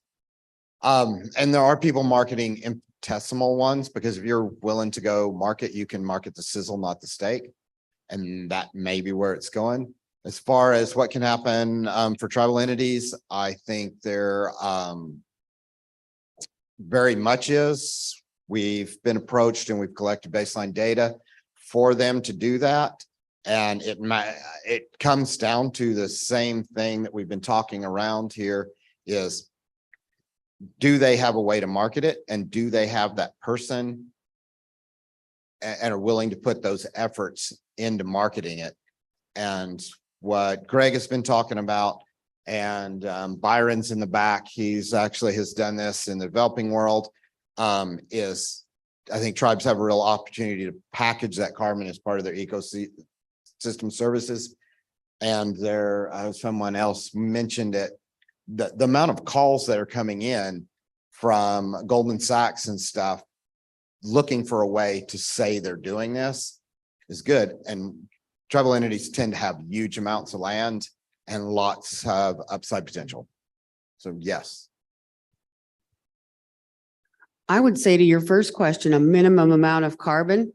Well, it depends, of course, but it's going to depend on what you have to do. If you've just installed the infrastructure, the fences and the water to really upgrade your grazing system, you're probably in a good place.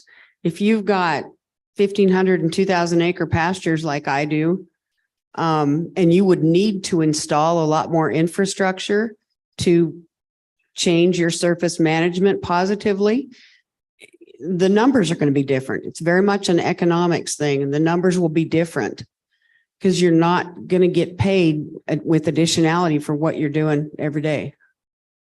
There are contracts possibly on the horizon that will pay you for what you've got there currently. But yeah, it's going to be different for everybody, where you're at in your management. So we've got time for one more question on this panel. Oh, good. I'm the last one. I guess this kind of ties in to what you were mentioning earlier about multiple ecological goods and services. You touched on water there. There's habitat, there's livestock production. We're having carbon being heavily monetized, which is going to drive producers' decision making. It's going to be a big influence. As a producer and a land manager, when we have this really driving decision-making, what kind of risks are we putting ourselves into down the road when we're singular focused on one of those attributes? And I just maybe like to hear a couple comments of what we're setting ourselves up for by singular focused land management. You mean singularly focused on carbon or the? Yeah, so, yeah. When carbon's monetized, it's gonna affect our decision makers as land managers. We're gonna start doing things that are just gonna drive us to make, if there's a bunch of cash there, we're gonna do that, right? If cattle are gone, then we're gonna do whatever. What's that mean when we're just focused on carbon to other habitats, water quality, other ecological goods and services when we don't take a balanced approach to our land management?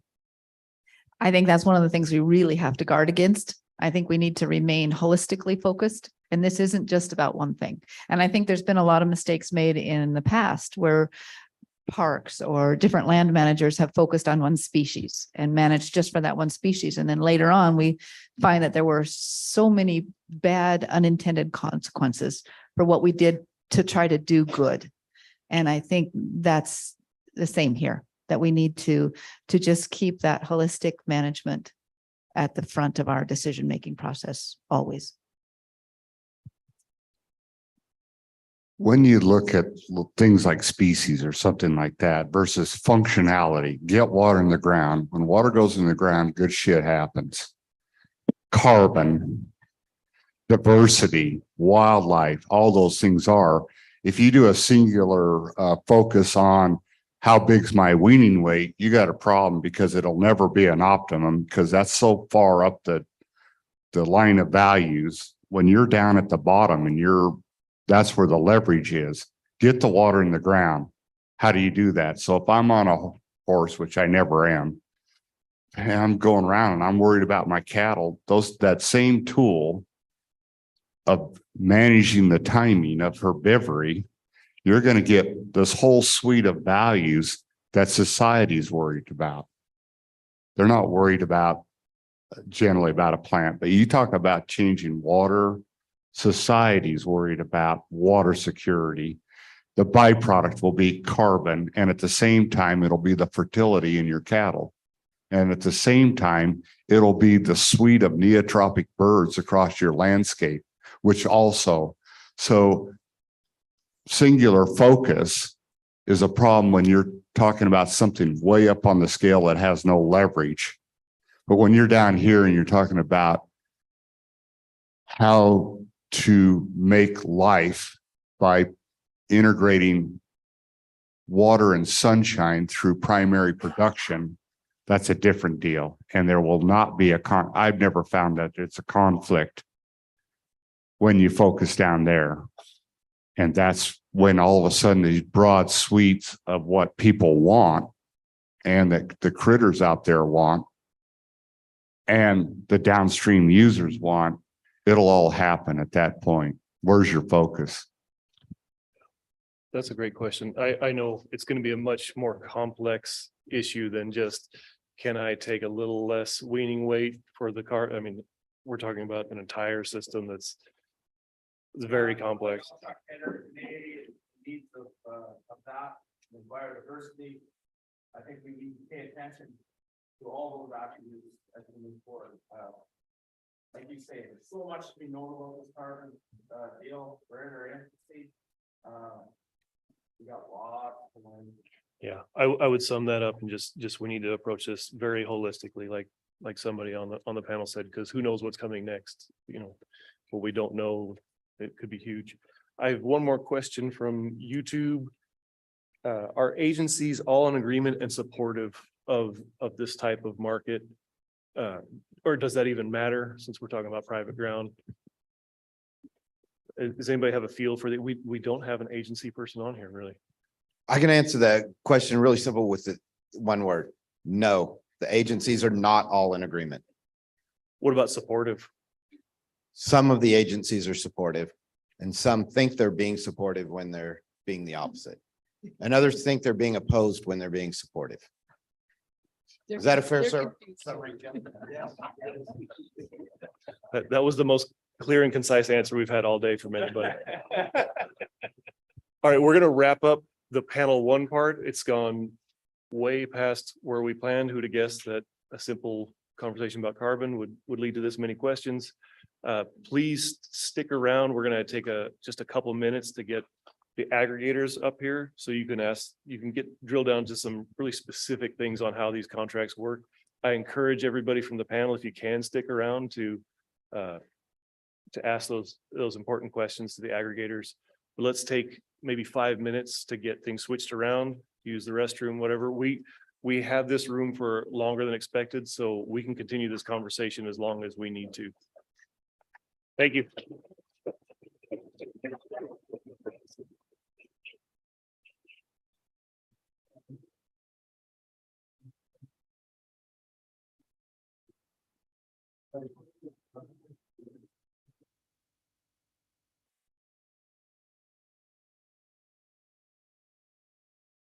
You need your tablet back?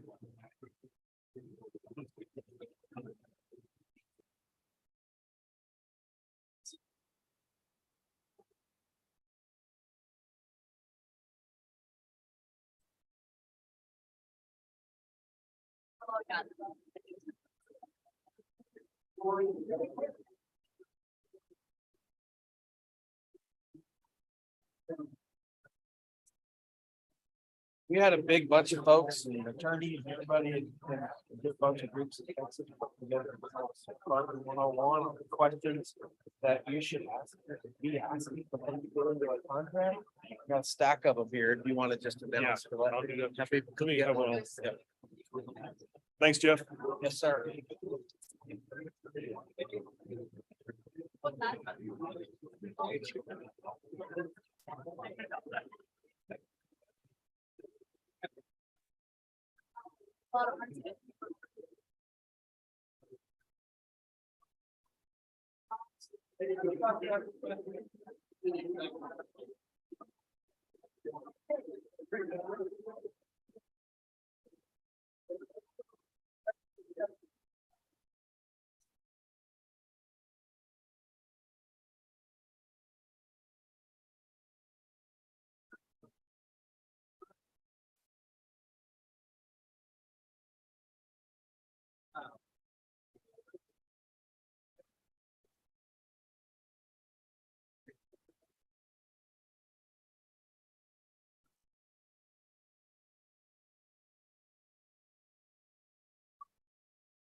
I'm going to give about a 2-minute warning. 2-minute warning.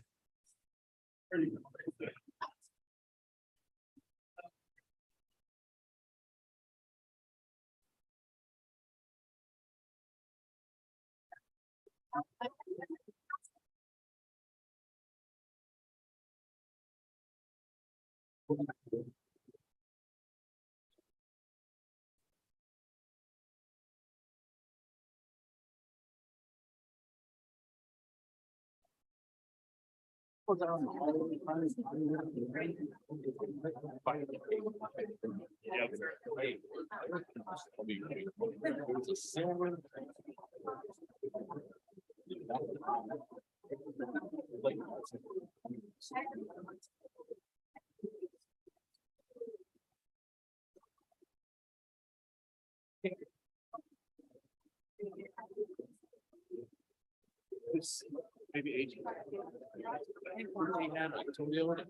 Yeah, but I know they have this speed. Yeah, I think you're right.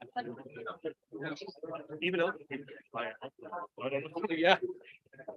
Well, if you think of it, let me know. It'll last.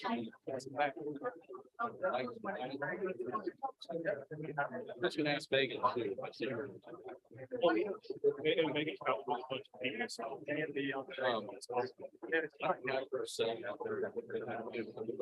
Heard you speak, you're. Like me. Sorry to catch you right. Oh, to catch you under control. It was pretty good. I just wanted to make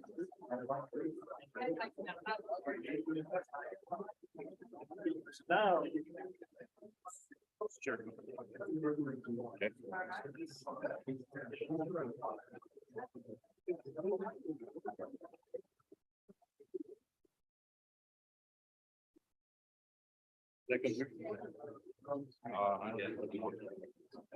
I'm going to ask everybody to start gathering towards their seat respectively.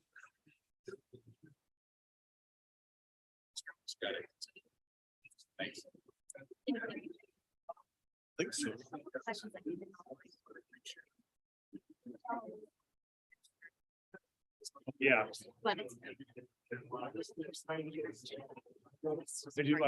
I know.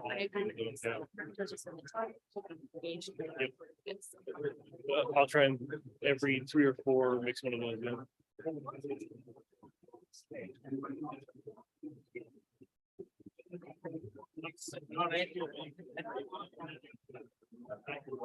All right, we're gonna move on with the aggregator portion, panel 2 of this carbon discussion. If we could wrap up those conversations, grab a seat, and be ready to ask these aggregators those questions that you need to know.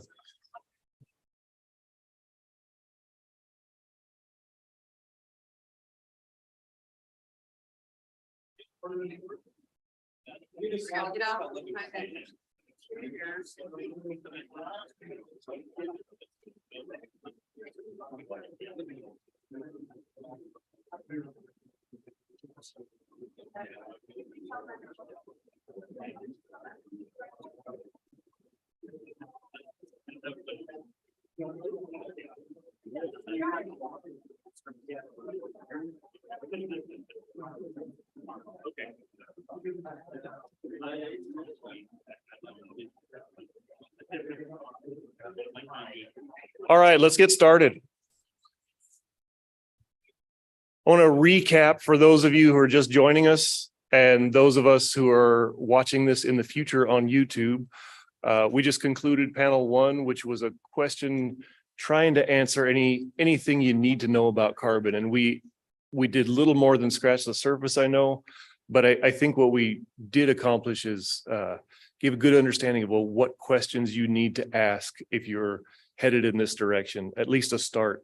And on that topic, Jeff handed this to me. It's Soil Carbon 101. I believe we can link to it in this video later. Just kind of building on that, those questions you need to be thinking about, need to be asking before you go too deep down this eternal rabbit hole of carbon sequestration. For those of us, I see a lot of the same faces, but I do want to plug again, good grazing makes sense. This has brought this panel discussion to you. I encourage everybody to join Good Grazing Makes Sense, or if you're partnered with a different organization, for instance, in Nevada, we are partnered with the Nevada Cattlemen's Association, and we're getting a lot of crossover membership that way. There's a reduced price for membership when you're part of one of those organizations. So I encourage you to take this Good Grazing Makes Sense back to your Cattlemen's Association, your conservation district, and see if there's a partnership there to work out. There was a lot of questions in the last panel, and I expect there to be more to these folks here. These are our aggregators, and when that phrase came to me the first time, I did not know what aggregators meant. I recently figured it out, and these folks are going to explain a little bit more about what they do, a little more detailed answers on the contracts themselves. The answer is always going to be it depends, so don't be too surprised if you don't get the specific answer you need, but this should lead you to asking those really valuable questions if you're heading down this road. So with that, I'm going to turn it over for introductions. And Chris, you want to start out? Is this working? Okay. Would you like us to introduce ourselves and then do our piece, or just introduce ourselves, go into it, pass the mic? Let's just go one at a time. Introduce yourself and tell us what you do. Okay.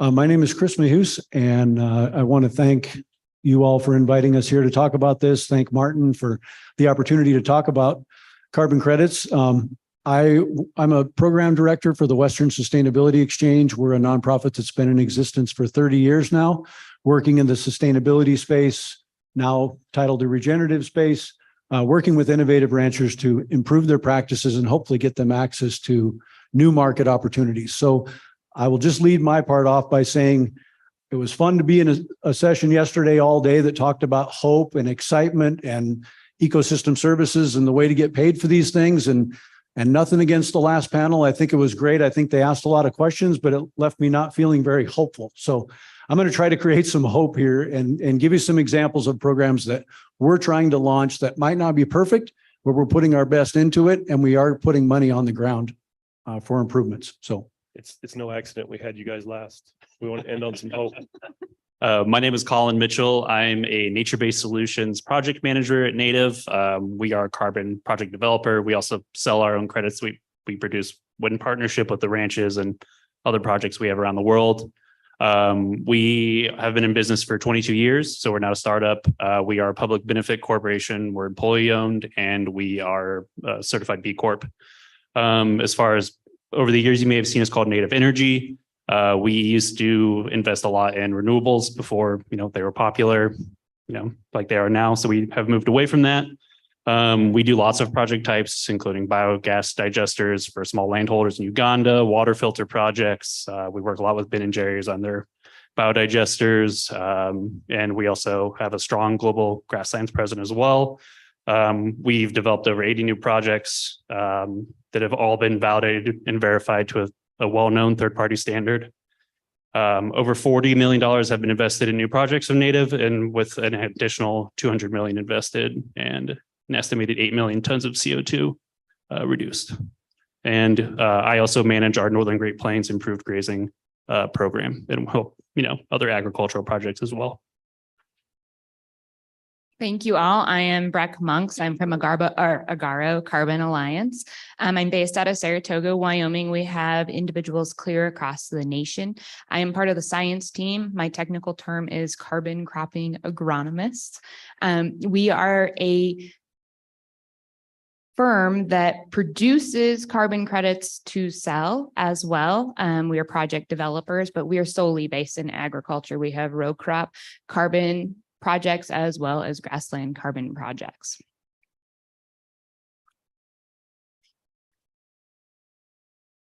So if this is anything like the last panel, there's no shortage of questions.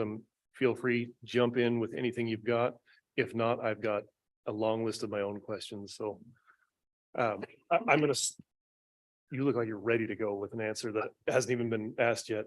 well, I do have a bit of a presentation. So I know our time is short, so I won't take much time, but I did want to just talk a little bit about our project, our organization.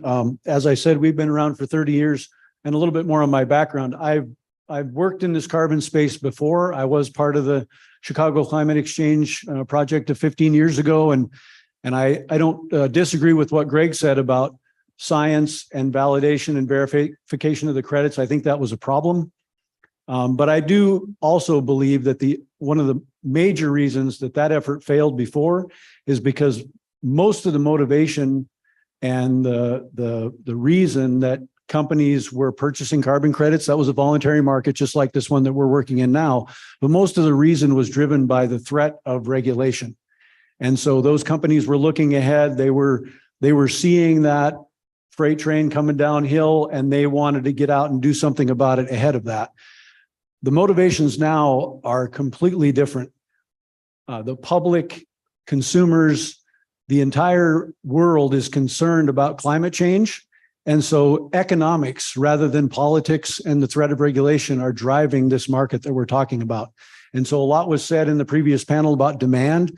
The demand is huge, and the opportunity is really here for us to do it.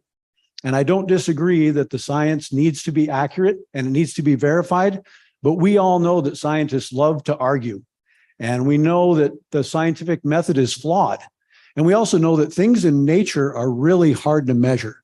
And so I would submit that we can't wait for the perfect science before we try something like this. And so Martin said something in the previous panel about action.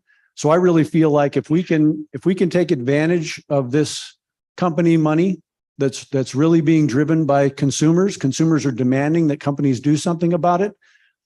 And there are ways to get that money on the ground to improve soil health, then I want to be a part of that. And I'm really excited to be up here talking to you about that.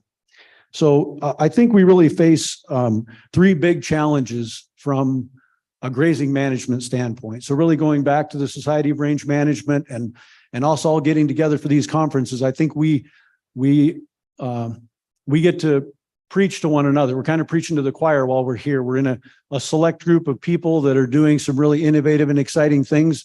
We can't forget about all the people back home, all of our neighbors that are looking across the fence thinking that we're weird and we're doing funny things, and they maybe don't trust that, but we can't build this for ourselves. We have to build this to be something that the general public and ranchers can adopt. So education is a huge hurdle. We need to get the information out there to people that explains to them that not only does it sequester carbon, but it creates lower input and greater profitability. Planning is a big issue. We need to have tools to help us plan better. And then the third thing is tracking change over time or documenting our practices. And I think that's something that probably almost all ranchers are guilty of. And Connie talked about the difficulty of time management and making the time for these things. But I really feel like a huge opportunity here is for ranchers to be able to document their grazing practices, kind of where they are today, what their baseline management is, and how they improve that over time.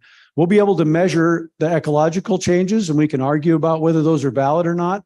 But ranchers have a real opportunity to measure your grazing management and how that changes over time. And there's numerous metrics that we can look at, and we can get into that more.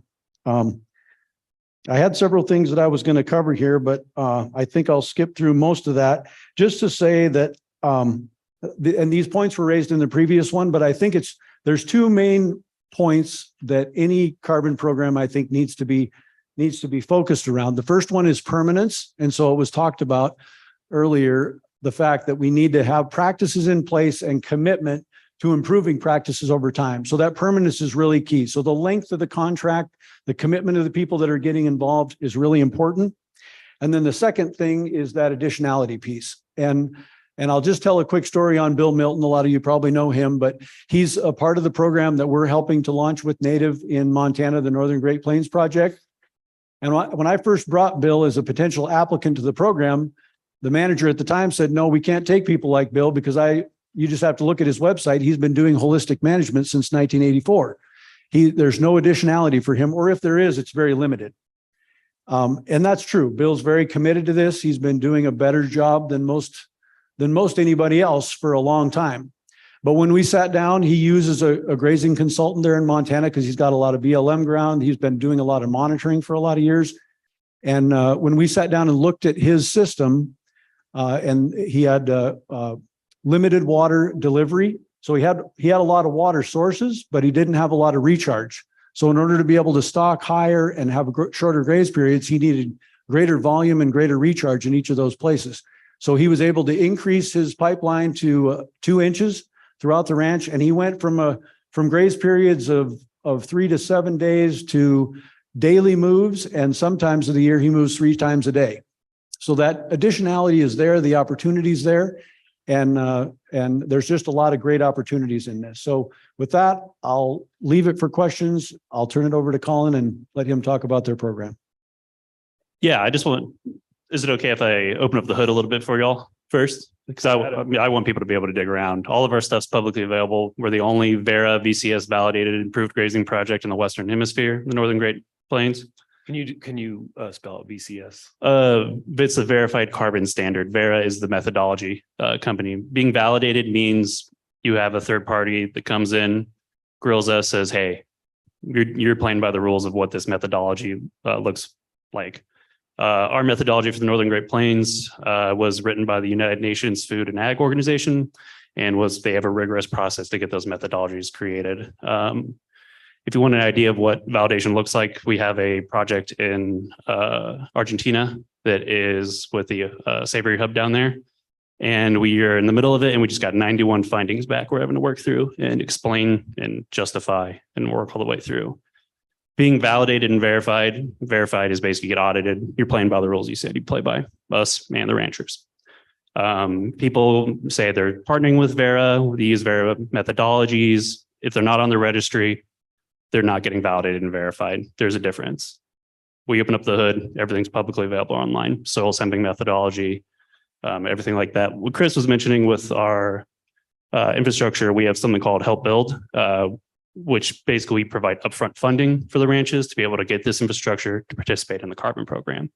We do not believe that you should bear the cost of the transition alone or that furtherance of your practices to be able to participate in a carbon program.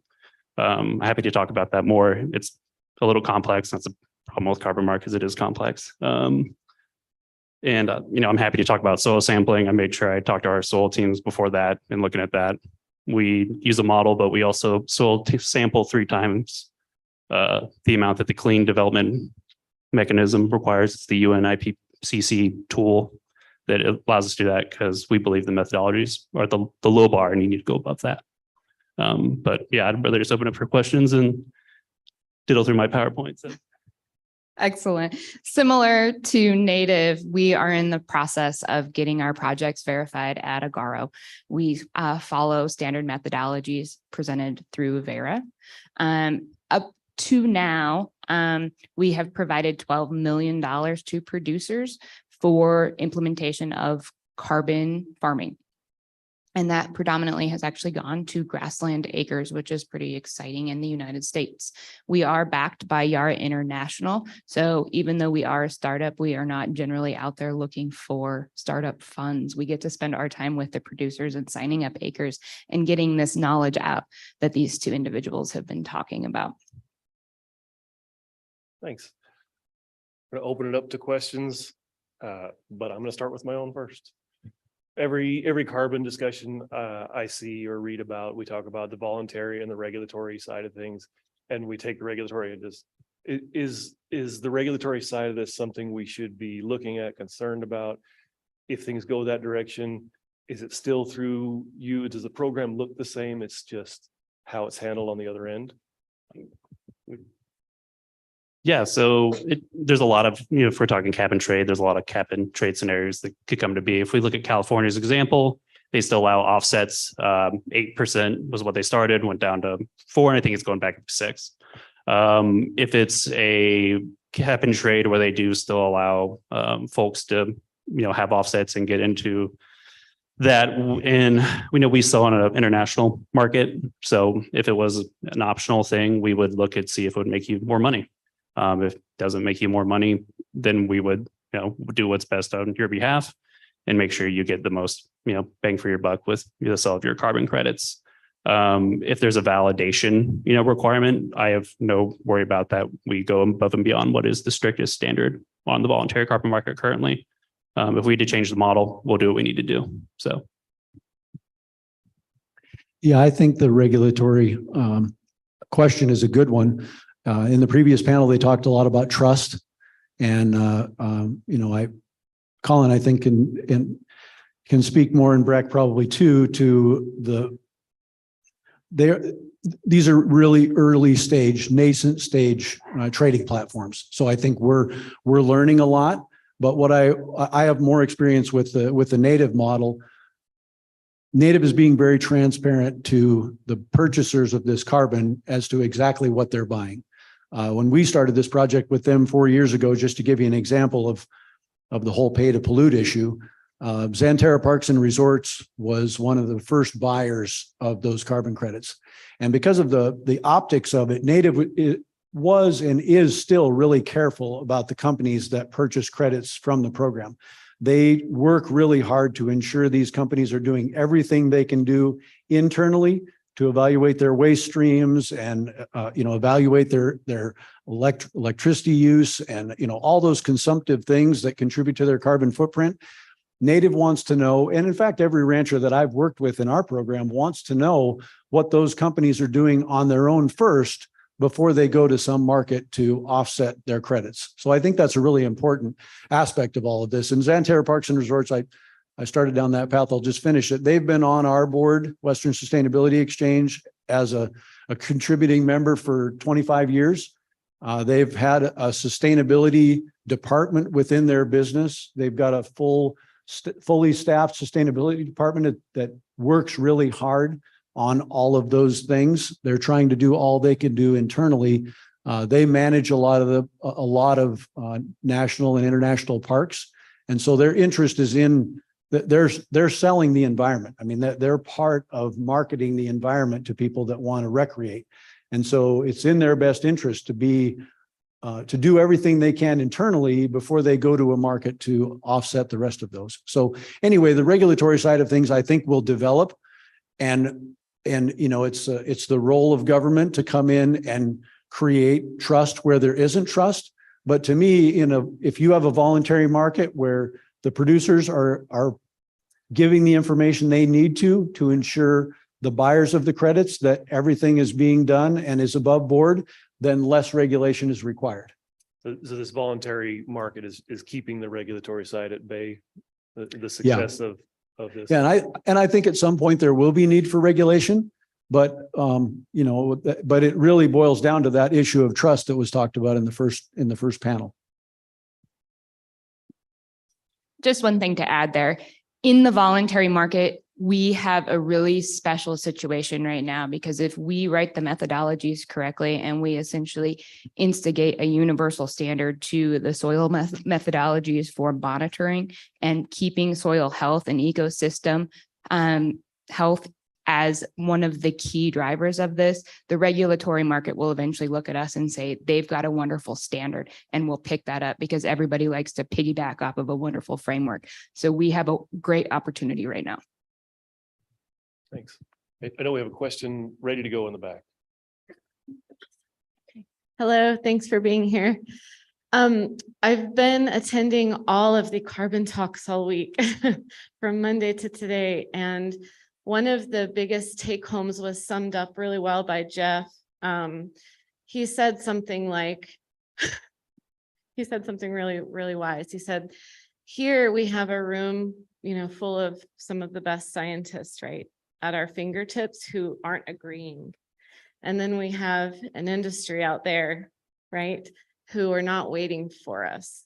We're not waiting. And I see that I work in this world, and I see that the train has left the station, and it's like we're talking different languages, because I hear a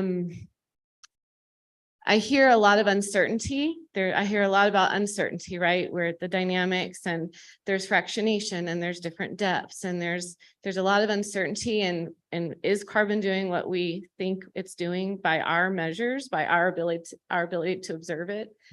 And then on the other hand, I hear tons of certainty, like we've sequestered 1% because of we've increased our carbon by 1% since we've changed our management. And if we've stored carbon, and there's a lot of certainty in the language on the other side. So I'm trying to figure out how to, can you help us understand, how do you resolve those two, that dualism? And who, someone asked something about risk earlier, but I wasn't satisfied that we answered who really is taking the risk. So Vera, for example, one of their older methodologies, I really want to understand. So Vera, is under the microscope right now because of one of their failed methodologies in forest systems. If these new grassland methodologies don't end up doing what are measuring or saying what they don't end up doing what they're saying they're doing after 25 years, 30 years, 50 years, who's responsible? Who's at risk? Is that Yeah, clear? no, totally. So basically my job, I talk to ranchers all day long and answer these questions. So that's great. So as far as, with the methodologies uncertainty, I can get into our soil sampling methodology and the depths, and happy to do that. We're honestly always looking for continuous improvement. We model and we soil sample more than we're required to. We're only required to model. That's not good enough. So we decided to sample as well, 3 times the amount we'd be required to for a measure to measure project. We're looking into remote sensing technologies. So a lot of people we've talked to, I haven't been happy with the data privacy. We're employee owned. Your data exists with us. We don't give it out. I'm cagey about it. Greg, we should talk later because I'm very interested. As far as on the risk, if you're in the project, so we do measurement validations and we do modeling verifications and measurement. If we get to the end of the project, 30 years, because we have a 20-year payment period, 30-year contract, so 10-year permanence period after that. You did everything you said you did. You managed both baseline. You did a stellar job. We go measure, there's no carbon there. We take a reversal. Native does. You do not pay us back anything we've given you. We take that hit. We have a global portfolio of different types of projects. That's our responsibility. It's not there. What Vera calls a reversal. So that's on us. Similar to Native, we have a 10-year contract at Agaro, and through your management history and records, if you've shown that you have done everything in our contract that you signed up to do, and similar to Natives, the soil didn't store the carbon that we had anticipated through modeling and measurement, then that is on Agaro in the long run. Yeah, and to go back to the beginning of your question, I really feel like we have to start somewhere. We have to innovate in this space, and we're going to make mistakes. And are we leaving the science behind? Absolutely not. I mean, these projects are based on sound science. Is it the right science? Is it the science that you like or that you've studied your whole life? Maybe not, but we will continue to improve that. So I think the real answer to your question is, at what point do you have permission to try something? And I think, I mean, I was part of the CCX 15 years ago, and we tried then and we did our best and it didn't work out, and we're trying again. And so, going back to the previous panel, there were 9 people on the questions panel, and there's 3 people on the answers panel. So it's true. We're in the nascent stages of this, and it's not us against them. Those questions are all very valid, and we need to address all of those if this is going to create trust between the buyer and the producer. And I just want to add one more thing. We sample 10 to 20 sites, 3 samples per site. We'd love to do more. I asked, why don't we do more to my soil sampling team? And it's commercially unfeasible. We have to pay third-party professional soil sampling teams, and we are bound by the price of carbon. So we're stuck in a little bit of a chicken and the egg situation. And I asked, well, what's going to take it to sample more companies to pay more for carbon? So like I said, we don't have a big ag tech company behind us. It's me and 29 other people that own the company. So per site. So we have 10 to 20 sampling sites per ranch. To get to the scale that we want, I did the math. I think we'll end up having 600 to 700 sites, and then 3 samples per site. 0 to 30 centimeters is what we take. Yeah, and then we do bulk density, take out the gravel, measure the gravel. So Colin, before our next question, I just want to get clarification. You were talking about user privacy and also talking about everything being public. I just want to give you a chance to differentiate those. So our methodologies and how we do things are public. The ranch's information is private and the ranch location is private. We use big stars to indicate where our initial project instances are, so you cannot find them. Even when I'm talking to different ranches that are neighbors that I know they're talking to each other, I feel cagey about even bringing that up, and I don't say each other's names, even though they will say it to me. It all exists on our drive. No one can access it. MRV companies are calling us constantly to want to collaborate. And the first thing they ask for, even on the first call, is for the rancher's data. And we say no. What's MRV? Monitoring, reporting, and verification. Thanks.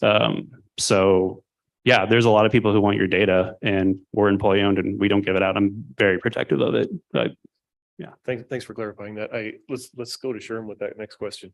So as I think about this question of the need for sampling in a variable environment and the expense of that, it seems to me that probably you have this prioritized mental image of your opportunity set, and prioritized because some things are sort of like slam dunk simple and other things get really complicated and hard to sample.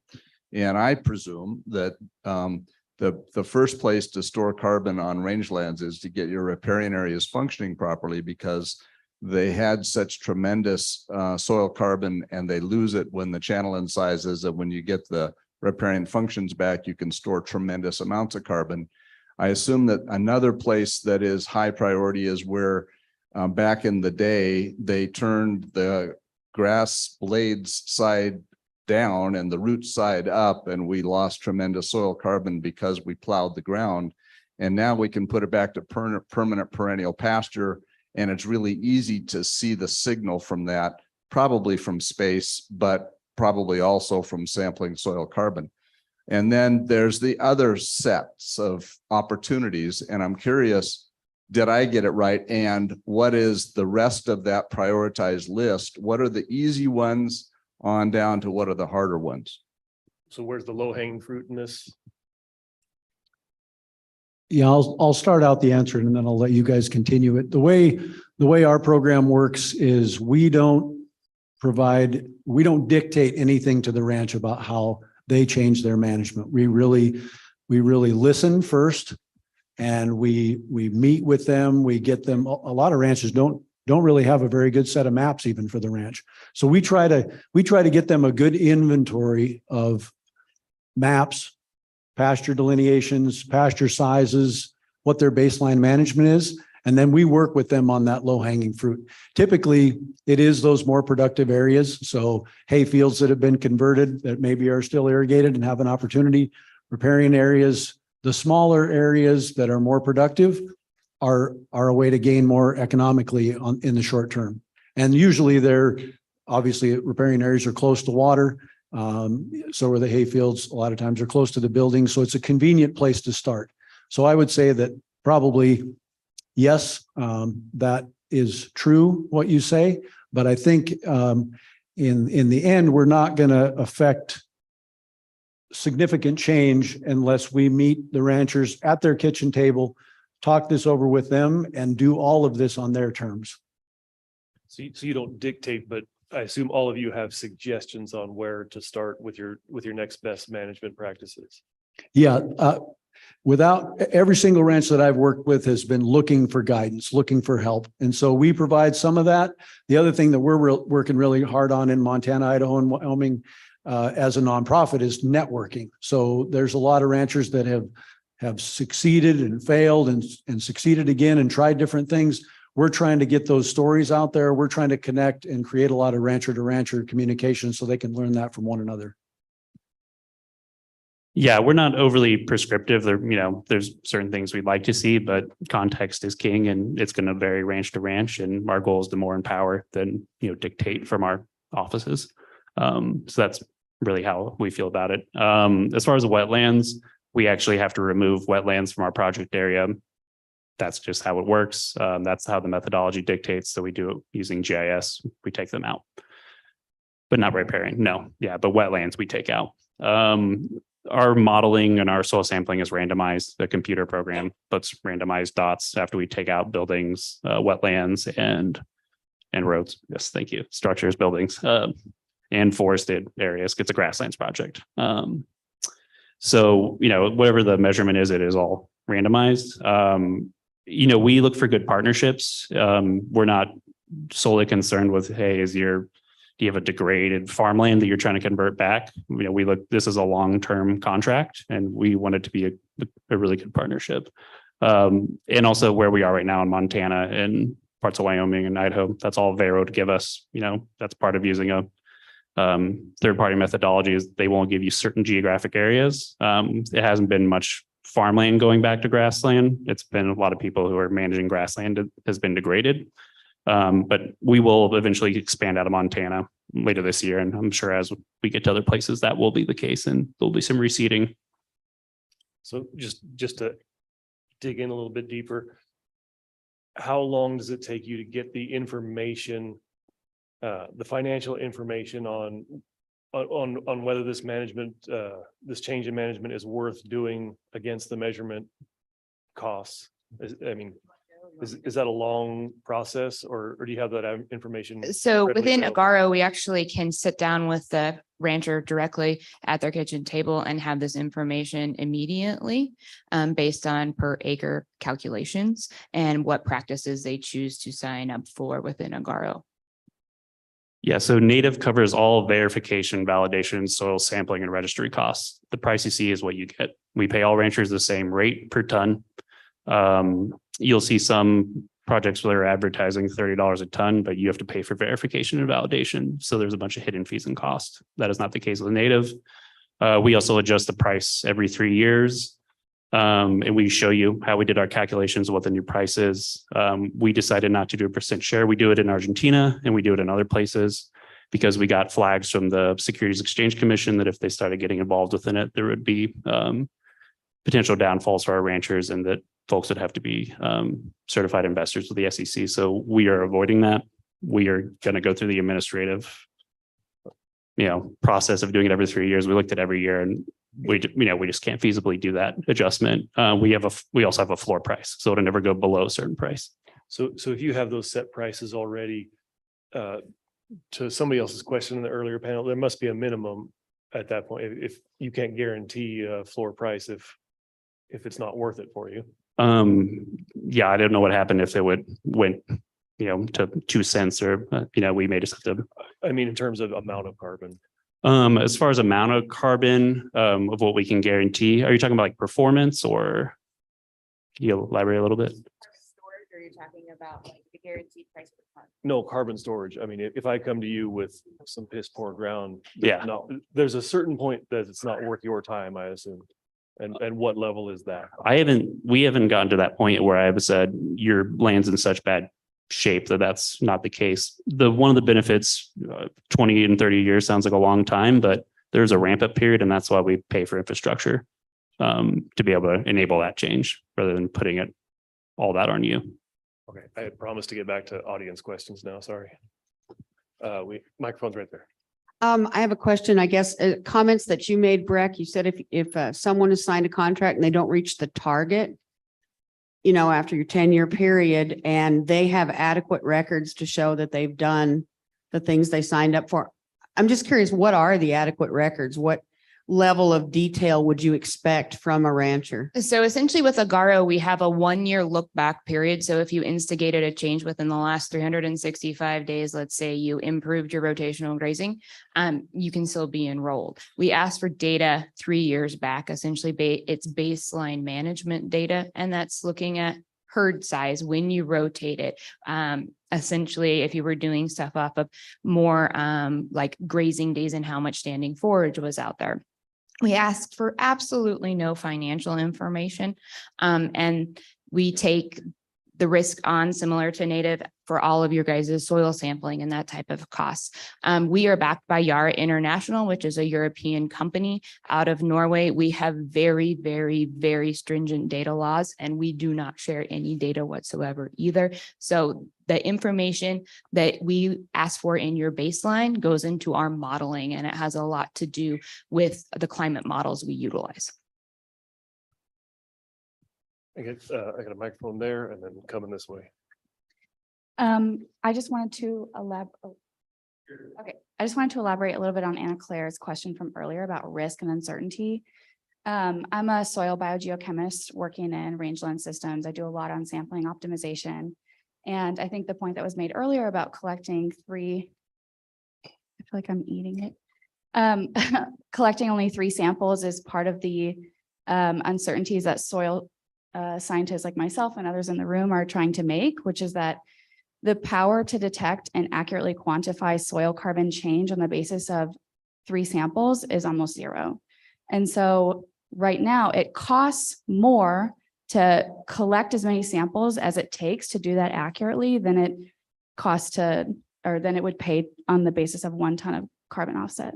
So how do companies like the ones you all are working for grapple with some of these uncertainties, knowing that if we're generating offsets on the basis of very high uncertainty, there's a real cost to society, which is maybe not mitigating climate change to the extent that we think we are? Yeah, so we, in our Northern Great Plains, it's 30 to 60 samples per ranch. We'd like to do more.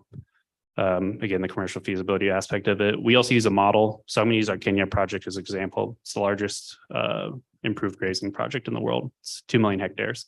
We work with tribal herders chasing cows across the landscape. We use a model that was peer reviewed, and then I'm not sure to the number of samples we take on that landscape. I don't work on that project, to be candid. I only asked about the one I manage. As far as that one goes, we did our measurement verification. We've gone through 2 verifications. We're about to be on our 3rd. And it was within the statistical error that was allowed for the model and the measurement under the methodology. We are using soil sampling data to feed the model to get it better and more better. By the time we're at scale in Montana, we will have anywhere between, I think we'll have about anywhere from 2,400 to 7,200 samples in central and eastern Montana, feeding that model to make it better. But again, we are interested in other technology like remote sensing to help cheer that up and make it better. It's not required of us, but we think it's important to do that. And we are continuously improving as we go. And that's part of my job, is how can we push and make it better from a communication standpoint, making it make sense for the ranchers, making the ranchers feel comfortable. It doesn't help to get 6 years in and they didn't know what was going on. I always encourage ranchers to hire a lawyer, work through that contract. And how can we get better science as we're moving on?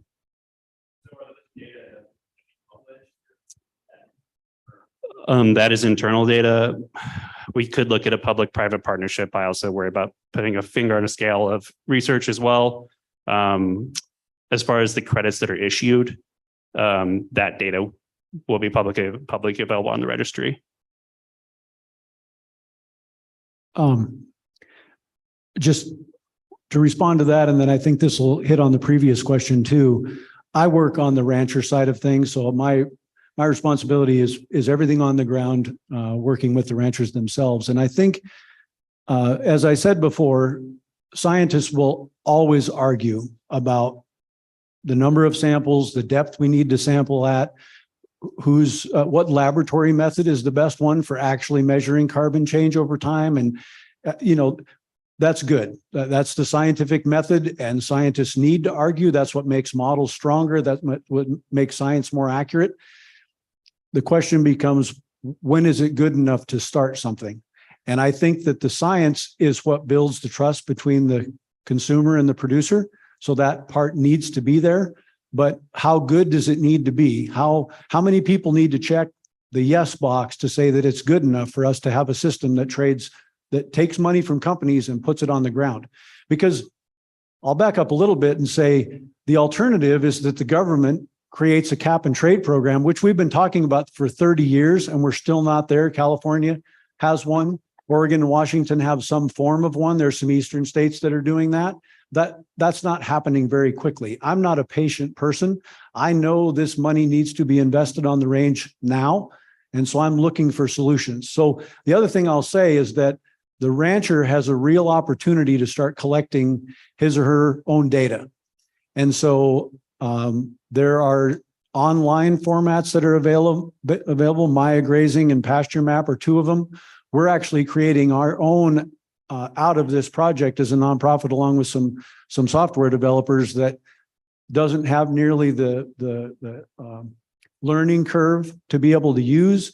And it also will allow you to incorporate any monitoring or ecological data in the same platform as your grazing. So I mentioned it before, but I'll go into it a little bit more now. What we can do with this grazing program is we can look at things like your rest periods. So if, simply stated, if you start with 10 pastures and you go to 100, then you're going to have different graze frequency, different days on pasture. You're going to have different stock densities.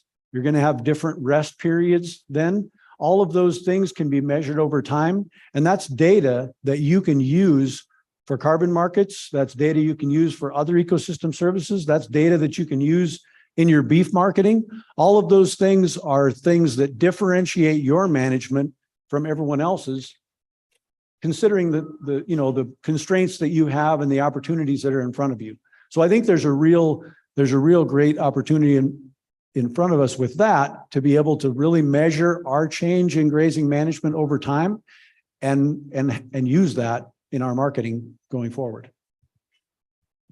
Yeah, the only other point I wanted to make is we at Native are pushing carbon offsets are not going to solve the problem. Companies need to drastically reduce their emissions. We have never sold to an oil or gas company. We have not sold to a large meat processor.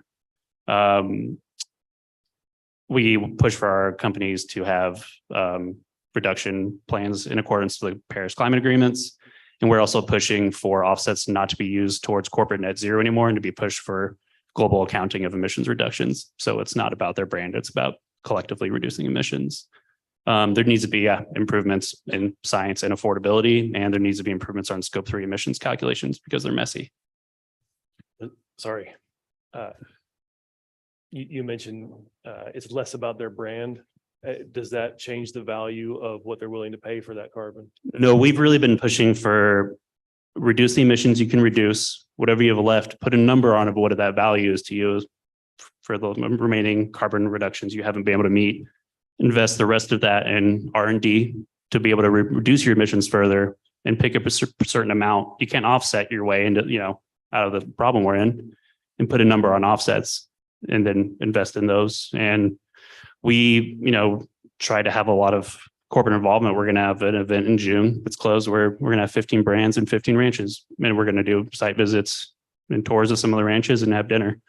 And so we're going to put faces and names, and they can see the communities they're investing in. Thanks. Did you want to follow up? Okay, I'm going to move on to the next question. This one comes from one of our online folks.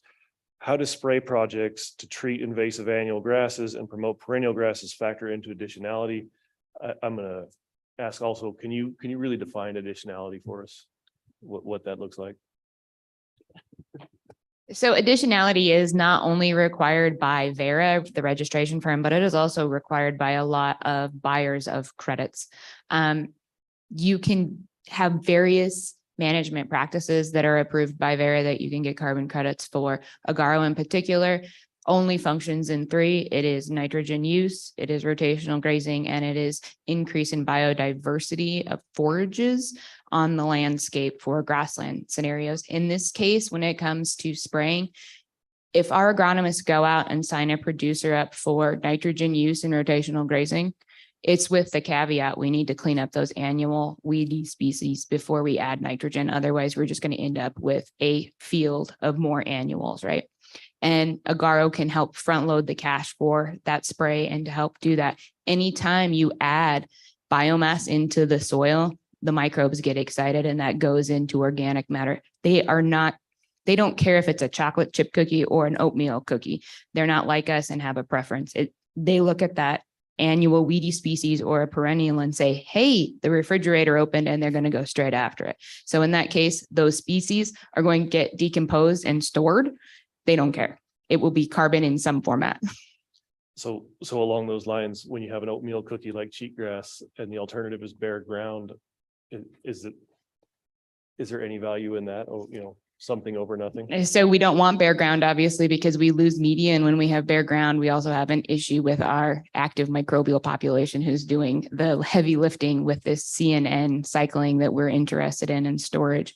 I'm not advocating promote cheatgrass by any means. We want live cover because when you have a live root system in particular, that's when we're cycling and adding nutrients back into that profile that microbes can chew up and then store as inorganic, organic matter moving toward plant production. Okay, I've got like 1,000 of my own questions, but I see a microphone over there in somebody's hands. Yeah, so in this sagebrush steppe ecosystems in this region here, ranchers are very concerned about the science. They are the ones reaching out to us for credible science as to how productive in terms of carbon sequestration the sagebrush steppe ecosystems can be. One of the concerns they have is about, and here's a question for your companies, if the conservation easements are better pay for them than going into a carbon program. That's part A. And the part B of that is, can the two of them, conservation easement and a carbon program, be combined into one or be part of the same? Otherwise, can they get money from the conservation and money from the carbon program? Short answer, yes. Conservation easements, you're basically saying you're not going to change anything. We're paying for that change in carbon over time. Conservation easements are typically keeping it. And actually, it makes us feel better that it's not going to get changed back from grasslands.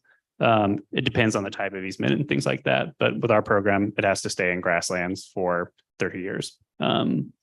We, I think, have the longest permanence period of any grasslands project that I'm aware of. And we monitor that whole time. So it depends a little bit on the type. So I can't give you like an every answer, but we do have people that have conservation easements, basically saying they're not going to put anything out of grasslands, and then we pay for that additional carbon.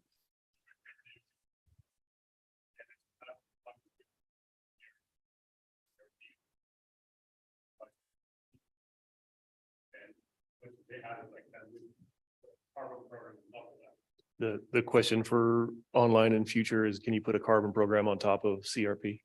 So if you're excluding cattle and it's something we have to actually exclude cattle, we probably can't include that in the carbon program. We're paying for grazing, in grazing lands and working lands.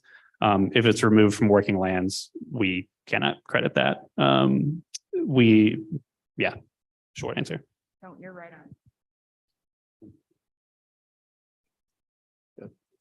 In your methodology, what is your ideal ranch model?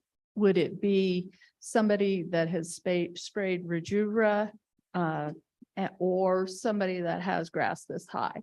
And do you have to have that story with this program too, to make it work for you?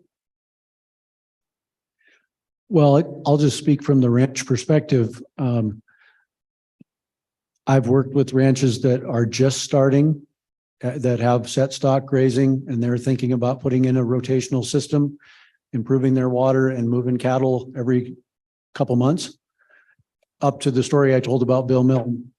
And from a soil health perspective, some would argue that if you have really damaged soil, it's going to be a while before you wake up the microbiome community, before it really starts generating more life and going to work. So some would argue that a Bill Milton type management probably has more, is going to sequester carbon more quickly than a soil that's really damaged. So I'm going to be a lawyer and say it depends, but I think improvement is there for everyone.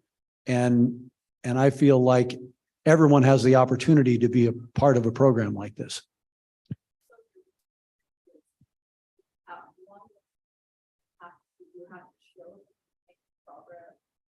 Or what if you don't make progress for that year and it's good grassland? Progress in terms of actual carbon. Yes, we soil sample every 5 to 10 years. If anything, it's going to recalibrate the model. And if, we go and sample and it's significantly underperformed, you don't pay anything back. We will adjust the model and probably slow payment rates to try to make it match up better. And we have that every 5 to 10 years for 30 years. So we'll be tracking that. We can only pay for 20, but, there's a chance we may pause payment at some point if it's drastically different. And sample more frequently, and we'd pay for the cost of that sampling. But we don't sample year to year. We have the model because it allows us to be able to deliver payments on a yearly basis rather than every 5 to 10 years from a measure to measure standpoint. But yeah, that's the risk that Native takes. If you're managing above baseline of what you said you would, and you're doing a great job and it's not there, then that risk is on Native. And then we have to pay it back in kind of reversal, and all those credits that the company said they were buying go away. So if your 5-year measurement comes up on a drought year or post fire or something like that, it's on you to resample the next year, or do we have to be as worried about those climatic or those certain events that could throw everything off? So Vera has a buffer that they hold, the credits that are held in reserve that are not sold for inadvertent reversals, fires. So they always hold that. So, Native wouldn't be responsible for that. That would be Vera's responsibility.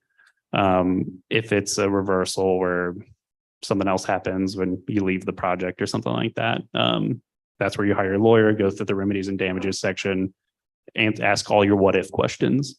I really encourage a lawyer. I want our ranchers to feel comfortable. It doesn't do me any good if you don't know all the what ifs that come down the line. Back to the beginning of your question about who is the ideal land manager to enroll.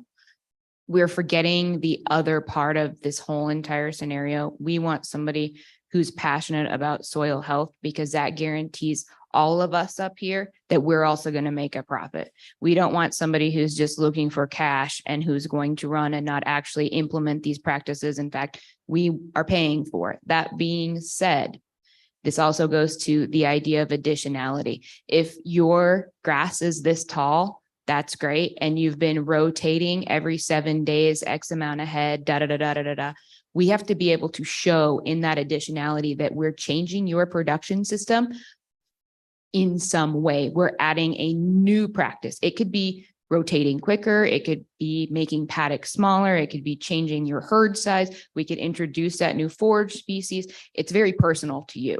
So there isn't a one size fits all scenario. And that's why saying I don't qualify isn't a good option in this market, because we can tailor things directly to each producer. So great set of panels here. The takeaway, I think, from an extension standpoint from the first panel, from the producer side, was run the contracts by a lawyer, talk to an accountant.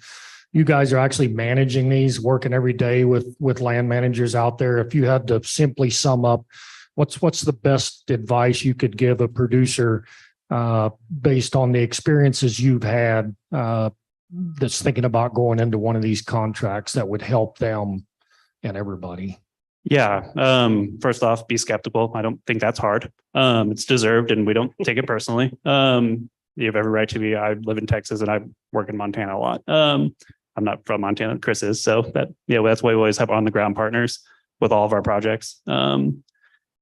Second, listen. Third, ask a lot of questions. If you don't know what questions to ask, find the right person to ask questions. I had a rancher who we're probably going to contract with. He's talking to us and someone else. He didn't know what questions to ask. I gave him a list of questions. I want the ranchers to feel comfortable. These are partnerships. We're in it for the long haul. I half joke that, that it's not a contract, it's a prenup because it's 30 years. Fourth, evaluate how it fits in your context, in your business, your values, your goals. If it doesn't fit, then don't sign up. It's all voluntary, and the success of these markets it's democratized by choice. Really take a look, how does it fit with your succession plan? How does it fit with your family? You really need to take stock and take your time. I don't push the ranchers that are coming to our program. I want them to take their time to think about these things. And, the last one is push for continuous improvement. I also tell the ranchers in our program, don't pull any punches on me. We have informational sessions with contracted ranches and ranches that are thinking about contracting, and I want them to say whatever they feel they need to say. And I also offer up, and I ask the ranchers before I give out their phone number, but do you want to talk to someone in our program with us not there? I welcome that. I want that. So that's kind of my advice to ranches. I'll put this out I want to add to that. Do you agree with the first panel that you don't need a lawyer with a very specific scope in this? Is this something that your current lawyer should be able to handle, or is it something we should be seeking very specific help on legally? I think if you have a very great general lawyer, it could be an option, but if it is a land trust lawyer or a mineral lawyer, I think they are probably a lot better versed in this. And that's the route I would go to follow up on your question and to follow up on what Colin said. When I sit down with producers, sometimes they're shocked because I'm more interested in what they need for their forage production and what they need from their livestock than selling a carbon credit. And we can tailor projects specifically for that. But the other thing is we spend a lot of time just implementing the knowledge for the carbon program. One, transparency is a big deal. If you sit down with a carbon individual and they're not willing to say that, the floor price of carbon is $16.50 a ton, and they won't give you a number, there's an issue there. One big question I always tell producers to ask when you sit down with folks is ask the person what kind of carbon credit they're actually generating. And it can be a carbon storage credit, or it can be a greenhouse gas offset credit. And those two types of credits go to two very different buyers, or they have a different grand scope. Much like Colin says, check your values and check what you want to do. Check with your accountant, because some of these upfront payments and the payments you might get in year 5 and year 10 could be very, very large, and you have to have a game plan for that moving forward. And that can become a hassle with folks. Yeah, my biggest advice would be don't learn this on your own. Every time, Colin mentioned it, but every time I've asked a rancher if he'd be willing to talk to a peer about this, they can't wait to share their story. So learn from others' experiences. Don't wait around. Get out there and try some things to improve your grazing management. Make some mistakes. Experiment. Build out your water. Get those improvements made. Don't wait to do that. And then the other big thing is, at least the native contract is 30 years. Some of them are 10, some of them are 20. These are long time commitments. So check with your kids and check with your family members and make sure that everyone's on board. Be thinking about if you're going to sell it in 10 years or what your future plans might be. Carbon markets need that permanence in order to create that trust and assurance that the carbon sequestration is going to continue to happen and that carbon is going to stay in the soil. So if you're thinking about getting rid of the ranch or getting into farming or doing something that doesn't sequester carbon, this isn't for you. This isn't going to work. Just to follow that up, in the last panel, it was made as a point if the contract can be transferable. And that is important because you can't guarantee that, in 8 years, God forbid something happens to you, that your wife is wanting to take over, your husband wants to take over this contract, or your kids will want to take over this contract. Maybe it's a situation of a new landowner, and make sure that the contract is in fact transferable. Agaro's is transferable. Ours is also transferable. Also look at kind of stipulations. We have a section there. We expect you to stay in the project. You're making a commitment. Don't sign until you come to that commitment, but it's within a commercially reasonable effort. If you get cancer and you can't ranch anymore and you have to sell the ranch, we're not going to hold your feet to the fire. Like, we're going to let you out of the program. Like if there's some reason it's commercially reasonable that you need to leave or stop ranching, it's a free out. There's a gradient of things. As I said, get a lawyer, ask your what if questions. You should have like 20 of them. And, our co-founder is also our legal counsel. It's no cost to us. We'll have a meeting between our lawyers or you and our lawyer, whatever you need, just to talk through things and get you the comfort level to say yes or no, Like to thank, I'd like to thank the three speakers. I heard things like not wanting regulations and that data is not made public. I'm a soil scientist. I also heard, changing from 5-day rotation to 3-day or 1-day can make a difference. I have a lot of trouble believing that that is measurable.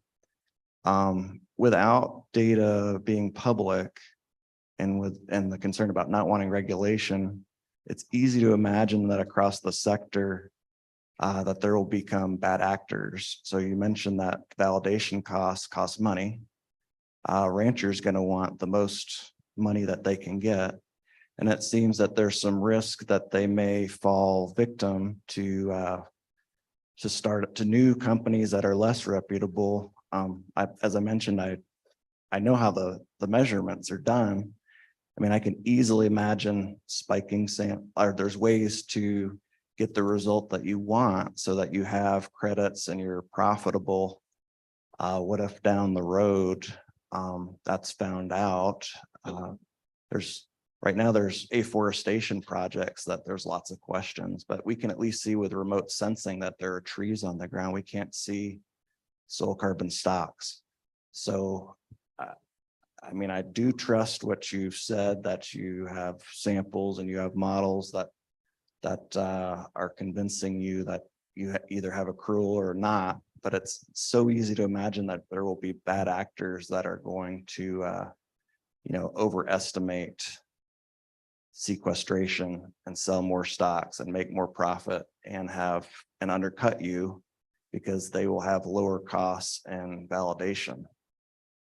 Isn't that, I mean, I wish the lawyer were still here, but it seems like if you had a company that really cared that they were potentially defrauded, that some of that risk can extend to the rancher.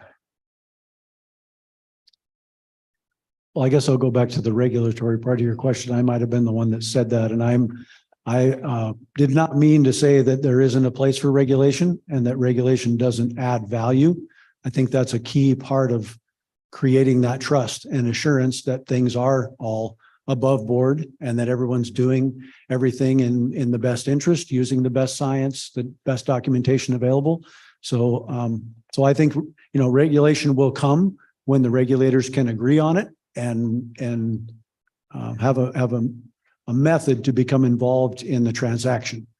Until then, we're really relying on transparency and the reporting mechanisms, at least in this case, that are part of international bodies that peer review and audit these processes. So I'll leave it at that and let you guys. Yeah, so at least with our validation, they come out, the VBB comes out and watches a soil sample. Well, we don't soil sample, we hire a third party to do it. And that's just to have a chain of custody where we're not touching it. We want as many third parties involved as possible. We're planning to use the same soil lab. We're having to switch because we did a baseline sample and they threw out our gravel before measuring it. And we had to resample a bunch of stuff. So please, if you work for a soil health lab, please don't throw out gravel before measuring it.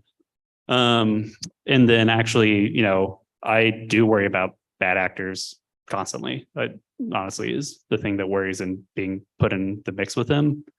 As far as like if a company went out and spiked their samples, I hope they have indemnification clauses in their contract. We do that protects them from that, the ranchers from that, if there was a bad actor. Or if a company wanted to come after the ranches, they can't. There's indemnification clauses in there. This came up recently, and I am paraphrasing a little bit because a lawyer, my co-founder, gave me a huge long paragraph. So for the lawyer room, I apologize if that's not totally satisfactory. Okay, cool, awesome. So yeah, I do worry about it. I am actually fine with regulation as long as it makes sense. And I wish we'd all just agree to use the same standards. It would make me feel a lot better. And then companies could shop around with ethics and values, and then we're all in the same playing field. But the whole Wild West scenario, I think does hold true a little bit. And yeah, I would like to see a rising tide raise all the ships, but yeah, that's not there yet. So, our soil samples aren't, I don't think readily available where you can go look at them. Maybe that's something we could change over time. I do want there to be as much transparency as possible while protecting data privacy. It feels like sometimes there's trade-offs we're working with. But our methodologies and, our verifiers are audited by the, methodology company. We have to revalidate every decade. So it is rigorous, but I'm open to more rigor. Yes, if there is more rigor and it's universal rigor, just like in science, it builds a robust program, right? And we need to get on that page for sure. But we can't share data sets because they're GPS tagged. So that's then would be data privacy issues, and we're not going to do that. Vera has a stringent set of standards from when it comes to third-party soil samplers, third-party analysis, and Native does the same thing as Agaro. And so we keep our hands completely off of it because that was a common problem in 15, 20 years ago, and the greenwashing aspect of it. Because those samples are GPS tagged, they can't be doubly sold because Vera will check on that. That's part of the auditing, that we know where that sample came from as a company. We got time for just one more question. We got Jeff on deck. Yeah, we've been hitting around additionality a whole lot today, right? I still think that's a barrier for adoption for a lot of producers. There's aggregators in the space. I'm not talking about you guys, but there's aggregators in the space that try to ignore additionality and just want to measure your accrual over time. Yet in the background, if you're not doing quote unquote amp grazing, you're not getting a contract from them. And so that they're hedging their bet a little bit. And that's a whole nother conversation. But number one, do you guys have place any restrictions on practices for producers that are willing to participate in this? And I think we can all agree that a change in grazing management can provide a lot of positive ecological returns. But how are you positioning yourselves as a business to safeguard the producer and yourself as a business to quantify a small tweak in grazing management is actually going to produce the carbon accrual that you're estimating? What tools are you using to estimate it, and how are you positioning yourselves to mitigate that risk? Our estimation tools are backed by large data sets from peer-reviewed literature. That's how we are estimating these. That being said, we are not overestimating. So if we go sit down with a rancher, we're not going to tell somebody in the Powder River Basin of Wyoming that they're going to get 2 tons per year if they start shrinking their cattle into, a 10,000 meter square pasture and moving them every 24 hours. That's ridiculous. It's too dry. We're not just hoping we want the ecological services, but there's also science backed by this. And we've looked at temporal regimes. When we stratify, we're looking at that when we go out and sample, And so we're not just doing this willy-nilly by any means. And when we do make these estimates, we are very upfront. And we have told some producers, you're just way, way, way too arid. Like, you're going to be upset at the end of our contract, and we're going to be rather sad because we're here to store carbon and to sell that credit. And we're taking a risk through paying for the soil sampling, paying for the verification, signing up, having our agronomists out there, having our science team model and stratify and do all this stuff. We're losing money on you because it's just not going to work. Nothing because you can't implement it, but everything else that we can't control is making this a poor option for us. So we have a couple of different ways that we go about this. We do have a peer-reviewed model that we use. We consider it to be conservative, but again, as I said, we adjust that with soil sampling. We also collect baseline grazing. We do an average over what is your average grazing management over the past 3 years. Before we contract, we do a 5-year plan. Where do you want to be at the end of 5 years? What's your plans? I go pasture by, sometimes it takes me 6 hours, sit down with a rancher and go pasture by pasture. How many splits do you want to do? What infrastructure needs and plans do you want to do? How much do you think it's going to cost? Because we provide upfront funding for infrastructure. We also collect grazing records every year and we go and look at them and go, hey, what do you need? You're not meeting the goal you set for yourself. I didn't set it for you. And what are you doing to do that? With additionality, it's in our PDD. We can justify it as we're helping you speed up and catalyze that change. Grazing, it's much more of a spectrum, cover cropping, it's a little bit more black and white. We were looking at a cotton project and I went down to Georgia and everyone had been cover cropping for 20 years. And I pointed the Sustainable Cotton Initiative guy and told them to sign up with him because it's not a good fit. And I told them the things they should watch out for with carbon credits. So that's kind of how we're handling it. We do additionality ranch by ranch and the project as a whole. So we are very concerned about proving that out. So, we would love to see uniform utilization and not overgrazing. That's it's very broad, but that's going to look different for different folks in different contexts. So. Just my perspective on it is, and I always tell the ranchers, don't tell Native I said this, but we're not doing this for the carbon credits. We're doing this to improve your grazing management, increase your production, increase your soil health, enhance biodiversity, availability to water. All of those things are going to make your ranch more resilient and profitable for your kids and their kids. And so as a closing comment by me, and this kind of gets back to the ethics of everything.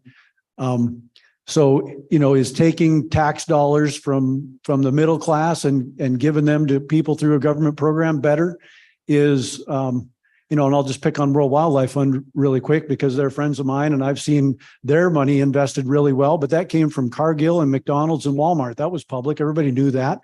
Who's to say that's not dirty money and that you shouldn't accept that either? So I think it's important that people understand where the money came from, but regardless of where it came from, if you can use it to improve your rangeland ecosystem and take advantage of those ecosystem services over time, I think that's a smart thing to do. You want to know where the money came from and don't take it if you don't believe in it. But if you can take somebody's money and put it to good use to enhance the environment and make it a better place for your kids and their kids, why would you not do that?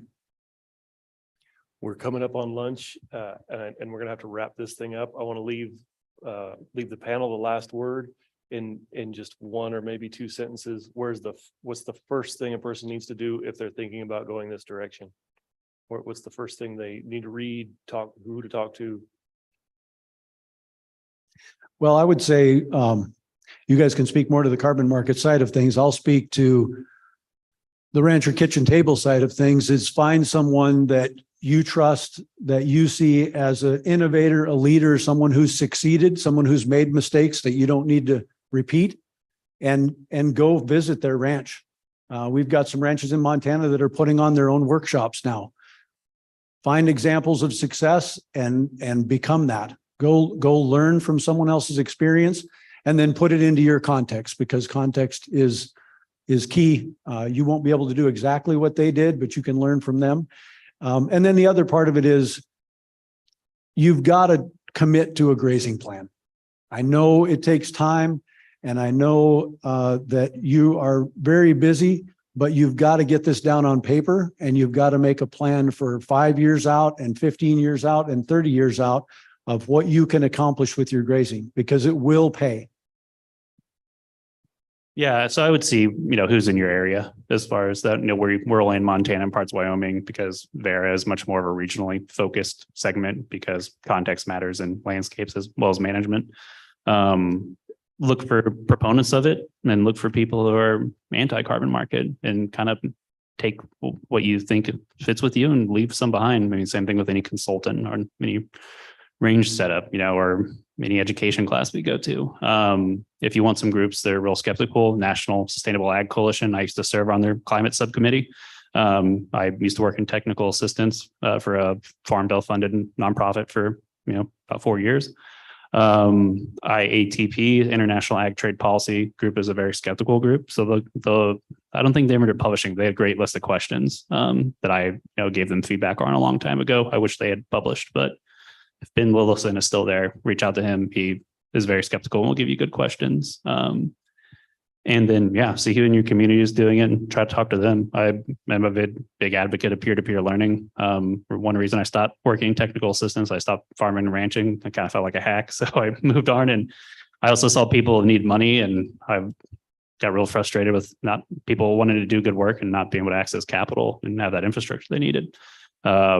So yeah, find people in your community and then talk to everyone and ask questions and reevaluate, and yeah, look for outside feedback, but look for feedback within yourself and your family too.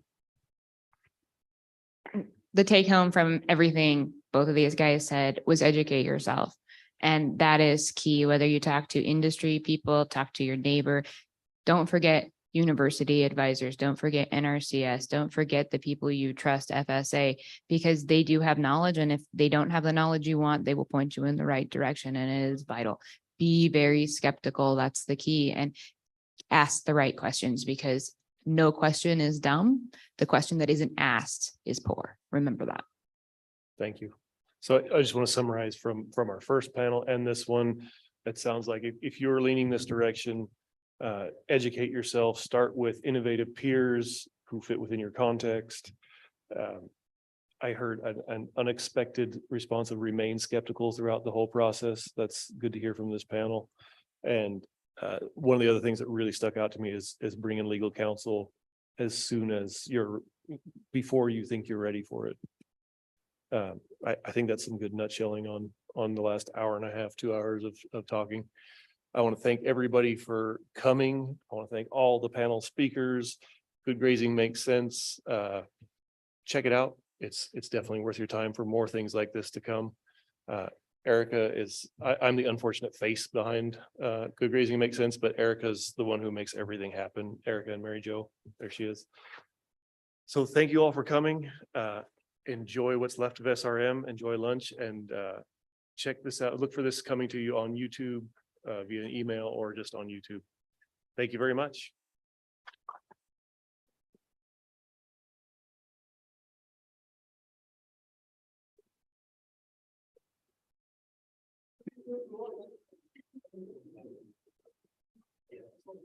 Nice to meet you. Nice to meet you.